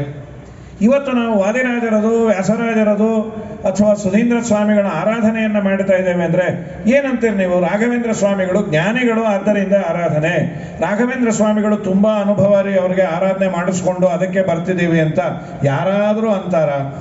ಆರಾಧನೆ ಮಾಡುವವರಿಗೆ ಅನುಭವ ಇದೆ ಹೇಗೆ ಮಾಡಬೇಕು ಅಂತ, ಆದರೆ ಆರಾಧ್ಯರಿಗೆ ಜ್ಞಾನ ಇದೆ. ಜ್ಞಾನ ಇದ್ದದ್ದರಿಂದಲೇ ಒಂದು ಪ್ರಸಿದ್ಧವಾದ ಭಗವದ್ಗೀತೆಯ ಶ್ಲೋಕ, ಚತುರ್ವಿಧ ಭಜಂತೆ ಮಾಂ ಲೋಕೆ ಸುಕೃತನೋರ್ಜುನ ಆರ್ತೋ ಜಿಜ್ಞಾಸು ಅರ್ಥಾರ್ಥಿ ಜ್ಞಾನೀ ಚ ಭರತರ್ಷಭ ತೇಷಾಂ ಜ್ಞಾನಿ ನಿತ್ಯಯುಕ್ತಃ ಏಕಭಕ್ತಿರ್ವಿಶಿಷ್ಯತೆ ಪ್ರಿಯೋ ಹಿ ಜ್ಞಾನಿನೋತ್ಯರ್ಥಂ ಅಹಂ ಸ ಚ ಮಮ ಪ್ರಿಯಃ ಉದಾರಾ ಸರ್ವ ಏವೈತೆ ಜ್ಞಾನೀತು ಆತ್ಮೈವ ಮೇ ಮತಂ ಅಂತ ಭಗವಂತ ಜ್ಞಾನಕ್ಕೆ ತುಂಬ ಪ್ರಾಶಸ್ತ್ಯವನ್ನು ಕೊಟ್ಟಿಯಾನೆ. ಈಗ ಆಚಾರ್ಯರು ತಿಳಿಸಿದಂತೆ ಲೌಕಿಕವಾದದ್ದು ಜ್ಞಾನದಕ್ಕಿಂತ ಅನುಭವಕ್ಕೆ ಹೆಚ್ಚು ಪ್ರಾಶಸ್ತ್ಯ ಇದೆ. ಒಬ್ಬ ಕಾರ್ ಡ್ರೈವರನ್ನು ತಗೊಳ್ಬೇಕಾದ್ರೆ ಡ್ರೈವಿಂಗ್ ಸ್ಕೂಲಲ್ಲಿ ಕಲ್ತೇನೆ ಅದೆಲ್ಲ ಬೇಡ, ಕಾರ್ ಓಡಿಸ್ಲಿಕ್ಕೆ ಬರತ್ತಾ ಇಲ್ವಾ? ನಿಜವಾಗ್ಲೂ ಹೇಳಬೇಕು ಅಂದರೆ ಡ್ರೈವಿಂಗ್ ಸ್ಕೂಲಲ್ಲಿ ಕಲ್ತವ್ರಿಗಿನ್ನ ಕ್ಲೀನರ್ ಆಗಿ ಡ್ರೈವರ್ ಆಗಿರ್ತಾರಲ್ಲ, ತುಂಬ ಕ್ಲೀನಾಗಿ ಗಾಡಿ ಓಡಿಸ್ತಾರೆ.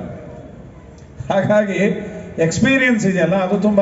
ನಾನು ಅನೇಕ ಬಾರಿ ಅಂತಿರ್ತೇನೆ, ಪುರಾಣ ಹೇಳೋರಿಗೆ ಅಥವಾ ಲೆಕ್ಚರರ್ಸ್ಗೆ ಸರ್ಟಿಫೈ ಮಾಡೋರು ಯಾರು? ನಮ್ಮ ಸರ್ಟಿಫಿಕೇಟ್ಸ್ ಅಲ್ಲೇ ಅಲ್ಲ, ಸ್ಟೂಡೆಂಟ್ಸೇ. ಇವರು ಹೇಳುವ ಮಾತು ನನಗೆ ಅರ್ಥ ಆಗತ್ತೆ ಅಂದರೆ ನಿಜವಾಗ್ಲೂ ನಾವು ಪಾಸ್. ಅವ್ರು ಯಾರು ಹೇಳಿಕೆ ನಾನು ಎಷ್ಟೆಷ್ಟು ಓದಿದ್ದೀನಿ ಅವರಂದ್ರು, ಅದಕ್ಕೆ ನಮಗೇನು ಅರ್ಥ ಆಗ್ತಾ ಇಲ್ಲ. ದಿನ ಯಾಕೆ ಬಂದ್ರಿ? ಇವತ್ತಾದರೂ ಅರ್ಥ ಆಗ್ಬೋದಾ ಅನ್ಕೊಂಡ್ಬಂದ್ವಿ. ಕಡೆಗೆ ನಮಗೆ ಗೊತ್ತಾಯಿತು ನಮಗೆ ಅರ್ಥ ಆಗಲ್ಲ ಅನ್ನೋದು ಅವ್ರಿಗೆ ಅರ್ಥ ಆಗ್ತಾ ಇಲ್ಲ.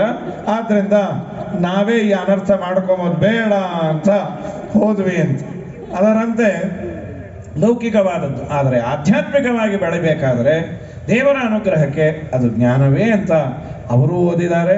ತಮೇವಂ ವಿದ್ವಾನ್ ಅಮೃತೈಹ ಭವತಿ ನಾಣ್ಯ ಪಂಥ ಅಯನಾಯ ವಿದ್ಯತೆ ಅಂತ ಎಲ್ಲರ ಅಭಿಪ್ರಾಯ. ಈಗ ನಾವು ಹೊರಟದ್ದು ಶಾಸ್ತ್ರೀಯವಾದ ಭಗವಂತನ ದರ್ಶನಕ್ಕೆ, ಜ್ಞಾನಿಗಳ ದರ್ಶನಕ್ಕೆ. ನಾವು ಅನೇಕ ಉಪನ್ಯಾಸಗಳಲ್ಲಿ ಕೇಳಿರ್ತೇವೆ, ರಾಯರನ್ನ ಕಡೆಗೆ ಕೇಳೋದು ಒಂದಿಷ್ಟು ಜ್ಞಾನವನ್ನು ಕೊಡಿ. ಲೌಕಿಕವಾದದ್ದೆಲ್ಲ ನಮಗೆ ಬೇಕಾದಷ್ಟಿದೆ. ಸುದೃಶನ್ನೋ ಜಯ ಜಯ ಸುಮಧ್ವ ವಿಜಯಲ್ಲಿ ಜ್ಞಾನ ಕೊಟ್ಟು ನಮ್ಮನ್ನು ಉದ್ಧಾರ ಮಾಡಿ ಅಂತ ರಾಯರನ್ನ, ನಮ್ಮ ಗುರುಗಳನ್ನು ಬೇಡೋದು, ನನಗೊಂಚೂರು ಜ್ಞಾನ ಬರಲಿ, ಜ್ಞಾನ ಭಕ್ತಿ ವೈರಾಗ್ಯ ಬರಲಿ ಅಂತ. ಆ ದಿಶೆಯಲ್ಲಿ ವಾದಿರಾಜರ ಒಂದು ಕೃತಿಯ ಒಂದೇ ಒಂದು ನುಡಿಯನ್ನು, ಅವರ ಆರಾಧನೆ ಆದದ್ದರಿಂದ ಅದನ್ನು ಹೇಳಿ ಮುಗಿಸಿಬಿಡ್ತಾನೆ. ಅವನ ಶ್ರವಣ ಮನನ ನಿಧಿಧ್ಯಾಸನ ಆವಿಟ್ಟುವಿನ ಭಕ್ತಿ ಮಹಾಪ್ರಸದಂಗಳು ಕೈವಲ್ಯ ಪದಕ್ಕೆ ಕೆದನೇಚ್ಚಣಿಕೆಂದು ಭಾವಜ್ಞರು ಪೇಳುವರು, ವೇದ ಭಾವಜ್ಞರು ಪೇಳುವರು. ಜೀವಕ್ಕೆ ಜವನ ಬಾಧೆಗಳನ್ನು ತಪ್ಪಿಸಿ ಪಾವನ ವೈಕುಂಠಪುರದೊಳಗೆಂದೆಂದು ಆವಾಸವ ಮಾಡಿ ಸುಖಿಸಬೇಕಾದರೆ ಸೇವಿಸು ವೈಷ್ಣವರ, ನೀ ಸೇವಿಸು ವೈಷ್ಣವರ.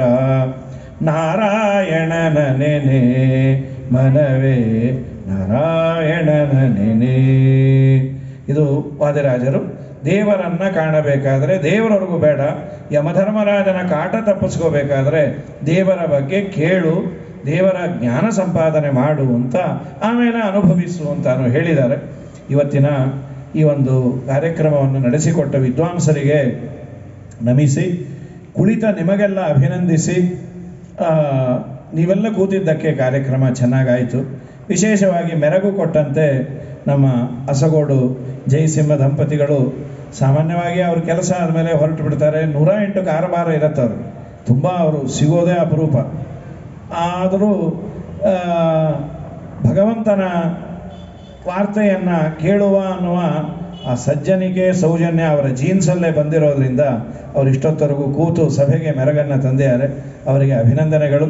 ಈ ಕಾರ್ಯಕ್ರಮವನ್ನು ವ್ಯವಸ್ಥೆ ಮಾಡಿದಂತಹ ನಮ್ಮ ಅಪ್ಪ ಮಕ್ಕಳು ವಾದಿರಾಜಾಚಾರ್ಯರು ಹಾಗೂ ಅವರ ತಂದೆ, ವಿಶೇಷವಾಗಿ ಒಂದು ವಿಭಿನ್ನವಾಗಿರಲಿ, ಪ್ರವಚನಗಳು ಆಗ್ತಾ ಇರುತ್ತೆ, ಹೀಗೊಂದು ಧಾರ್ಮಿಕವಾದಂತಹ ಸಂವಾದ ಆಗಲಿ ಅನ್ನೋ ದೃಷ್ಟಿಯಿಂದ ಸಬ್ಜೆಕ್ಟನ್ನು ಅವರೇ ಆಯ್ಕೆ ಮಾಡಿ ಹೇಳಿರ್ತಾರೆ. ಇದೇ ರೀತಿಯಾಗಿ ಕಾರ್ಯಕ್ರಮಗಳು ಇನ್ನೂ ಹೆಚ್ಚಿನದ್ದಾಗಲಿ. ನೀವು ಕೇಳಿದವರು ಸಜೆಸ್ಟ್ ಮಾಡಬಹುದು, ಹೀಗಲ್ಲ ಹೀಗಿನ್ಯಾವುದನ್ನ ವಿಷಯ ಇಡಿ ಅಂತ. ಇನ್ನೂ ಅನೇಕ ವಿಷಯಗಳನ್ನು ಇಡ್ಬೋದು. ದೊಡ್ಡ ಸಮಸ್ಯೆ ಏನಂದರೆ ಇವತ್ತು ಏನು ಮಾತಾಡೋ ಹಾಗಿಲ್ಲ. ಯೂಟ್ಯೂಬು ಅಲ್ಲಿ ಇಲ್ಲಿ ಎಲ್ಲ ಕಡೆ ಹೋಗುತ್ತೆ. ಆದ್ದರಿಂದ ಎಲ್ಲರಿಗೂ ಅಪ್ಲೈ ಆಗುವಂಥದ್ದನ್ನು ಮಾತ್ರ ಆಡುವ, ಕಾಂಟ್ರವರ್ಷಿಯಲ್ ಆದದ್ದು ದಯಮಾಡಿ ಯಾರು ಮಾತಾಡೋದು ಬೇಡ ಅನ್ನುವ ದೃಷ್ಟಿಯಿಂದ ಕೆಲವು ಒಂದು ಅಂಶಗಳು ಅನಿವಾರ್ಯವಾಗಿ ಮಾತಾಡಬೇಕಾದದ್ದಿದೆ. ಅದು 4 ಗೋಡೆಯ ಮಧ್ಯೆ ಆಡಿದ್ರೆ ಒಳ್ಳೆಯದು ಅನ್ನೋ ಅನುಭವ ನಮಗಿದೆ.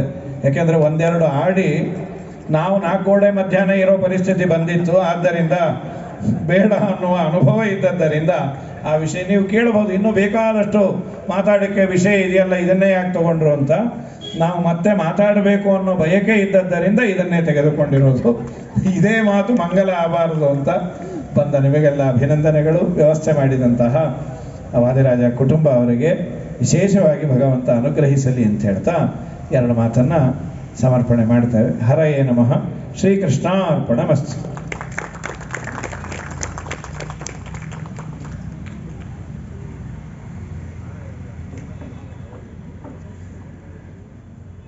ಎಲ್ಲ ವಿದ್ವಾಂಸರುಗಳಿಗೂ ಶಿರಸಾಷ್ಟಾಂಗ ಪ್ರಣಾಮಗಳು. ಬೇರೆ ಬೇರೆ ಆಯಾಮಗಳನ್ನು ತಿಳಿಸ್ತಾ, ಬೇರೆ ಬೇರೆ ಪ್ರಸಂಗಗಳನ್ನು, ಬೇರೆ ಬೇರೆ ದೃಷ್ಟಾಂತಗಳನ್ನು ತಿಳಿಸ್ತಾ ಜ್ಞಾನವನ್ನು ಹಂಚಿಕೊಂಡಿದ್ದಾರೆ. ಅದು ನಮ್ಮೆಲ್ಲರ ಅನುಭವಕ್ಕೂ ಬಂದಿದೆ ಅಂತ ಹೇಳಿ ನಾನು ಅಂದ್ಕೊಂಡಿದ್ದೇನೆ. ಎಲ್ಲ ವಿದ್ವಾಂಸರುಗಳಿಗೂ ಸನ್ಮಾನ ಆಗುತ್ತೆ. ನಮ್ಮ ಅತಿಥಿಗಳಾಗಿರ್ತಕ್ಕಂತಹ ಶ್ರೀ ಅಸಕೋಡ್ ಜಯಸಿಂಹರವರು ಎಲ್ಲ ವಿದ್ವಾಂಸರುಗಳಿಗೆ ಸನ್ಮಾನ ಮಾಡಬೇಕಂತ ಹೇಳಿ ಅವರಲ್ಲಿ ಪ್ರಾರ್ಥನೆಯನ್ನು ಮಾಡ್ತಾ ಇದ್ದೇನೆ. ಮೊದಲಿಗೆ ಅಧ್ಯಕ್ಷೀಯ ಸ್ಥಾನದಲ್ಲಿರ್ತಕ್ಕಂತಹ ಪಂಡಿತ ಪವಮಾನಾಚಾರ್ಯ ಕಲ್ಲಾಪುರರವರು.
ಪಂಡಿತ ಸತ್ಯಮೂರ್ತಿ ಆಚಾರ್ಯರು ಬರಬೇಕೆಂದು ಪ್ರಾರ್ಥನೆ.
ಆಚಾರ್ಯರು ಬರಬೇಕು.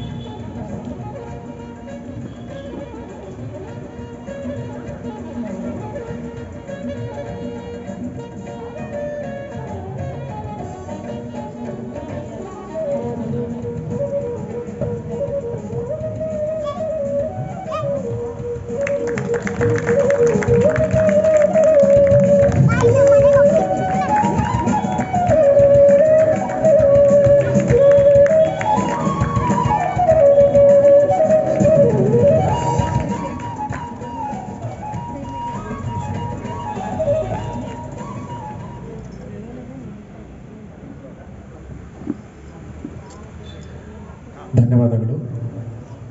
ನಾಳೆ 28ನೇ ತಾರೀಕು ಶ್ರೀ ವಾದಿರಾಜರ ಆರಾಧನಾ ಪ್ರಯುಕ್ತ ಬೆಳಗ್ಗೆ ಸರಿಯಾಗಿ 6 ಗಂಟೆಗೆ ಕಾರ್ಯಕ್ರಮಗಳು ಪ್ರಾರಂಭವಾಗಲಿವೆ. 6 ಗಂಟೆಗೆ 108 ಎಳೆನೀರಿನ ಅಭಿಷೇಕ, ತದನಂತರದಲ್ಲಿ ಪಂಚಾಮೃತ ಅಭಿಷೇಕ, ಅಷ್ಟೋತ್ತರ ಪಾರಾಯಣ ಕಾರ್ಯಕ್ರಮಗಳು ನಡೀತಾ ಇದೆ. ಅದಾದ ನಂತರ ಪ್ರಾಕಾರೋತ್ಸವ ಇರುತ್ತೆ. ವಿದ್ವಾಂಸರುಗಳಿಂದ ಪ್ರವಚನ ಕಾರ್ಯಕ್ರಮವೂ ಇರುತ್ತೆ. ತದನಂತರದಲ್ಲಿ ಅಲಂಕಾರ ಬ್ರಾಹ್ಮಣರ ಪಂಕ್ತಿ ಆಗುತ್ತೆ. ತೀರ್ಥ ಪ್ರಸಾದದ ವ್ಯವಸ್ಥೆ ಕೂಡ ಇರುತ್ತೆ. ತೀರ್ಥ ಪ್ರಸಾದ ಇದೇ ಸಭಾಂಗಣದಲ್ಲಿ ನಡೆಯಲಿದೆ. ಸಂಜೆಯ ಸಮಯಕ್ಕೆ ಸರಿಯಾಗಿ 6:30 ಗಂಟೆಗೆ ಇದೇ ವೇದಿಕೆಯಲ್ಲಿ ಪಂಡಿತ ಪ್ರಭಂಜನಾಚಾರ್ಯ ವ್ಯಾಸನಕೇರಿ ರವರಿಂದ ಪ್ರವಚನ ಕಾರ್ಯಕ್ರಮ ಇರುತ್ತೆ. ಹಾಗೆ 2 ದಿಗ್ಗಜರಿಗೆ ಸನ್ಮಾನವನ್ನು ಕೂಡ ಮಾಡಿಕೊಂಡಿದ್ದೇವೆ. ನಾಳಿನ ದಿವಸ ಸಂಜೆ ಸರಿಯಾಗಿ 6:30 ಗಂಟೆಗೆ ಈ ಎಲ್ಲ ಕಾರ್ಯಕ್ರಮಗಳಾಗುತ್ತೆ. ಬೆಳಗ್ಗೆ 6 ಗಂಟೆಯಿಂದ ಪ್ರಾರಂಭ ಮಾಡಿಕೊಂಡು ಸತತವಾಗಿ ಸಂಜೆ 8:30-9 ಗಂಟೆವರೆಗೂ ನಿರಂತರವಾಗಿ ಕಾರ್ಯಕ್ರಮಗಳಿರುತ್ತೆ. ಹೆಚ್ಚಿನ ಸಂಖ್ಯೆಯಲ್ಲಿ ಎಲ್ಲರೂ ಬರಬೇಕು, ಭಾಗವಹಿಸಬೇಕು, ಭಗವಂತನ ತೀರ್ಥ ಪ್ರಸಾದವನ್ನು ಸ್ವೀಕರಿಸಬೇಕು ಅಂತ ಹೇಳಿ ಎಲ್ಲರಲ್ಲಿ ಪ್ರಾರ್ಥನೆ ಮಾಡ್ತಾ ಇವತ್ತಿನ ಕಾರ್ಯಕ್ರಮಕ್ಕೆ ಮಂಗಳವನ್ನು ಹಾಡೋಣ. ಆಚಾರ್ಯರಿಂದ ಫಲಮಂತ್ರಾಕ್ಷತೆಯನ್ನು ಸ್ವೀಕರಿಸಬಹುದು. ಧನ್ಯವಾದಗಳು.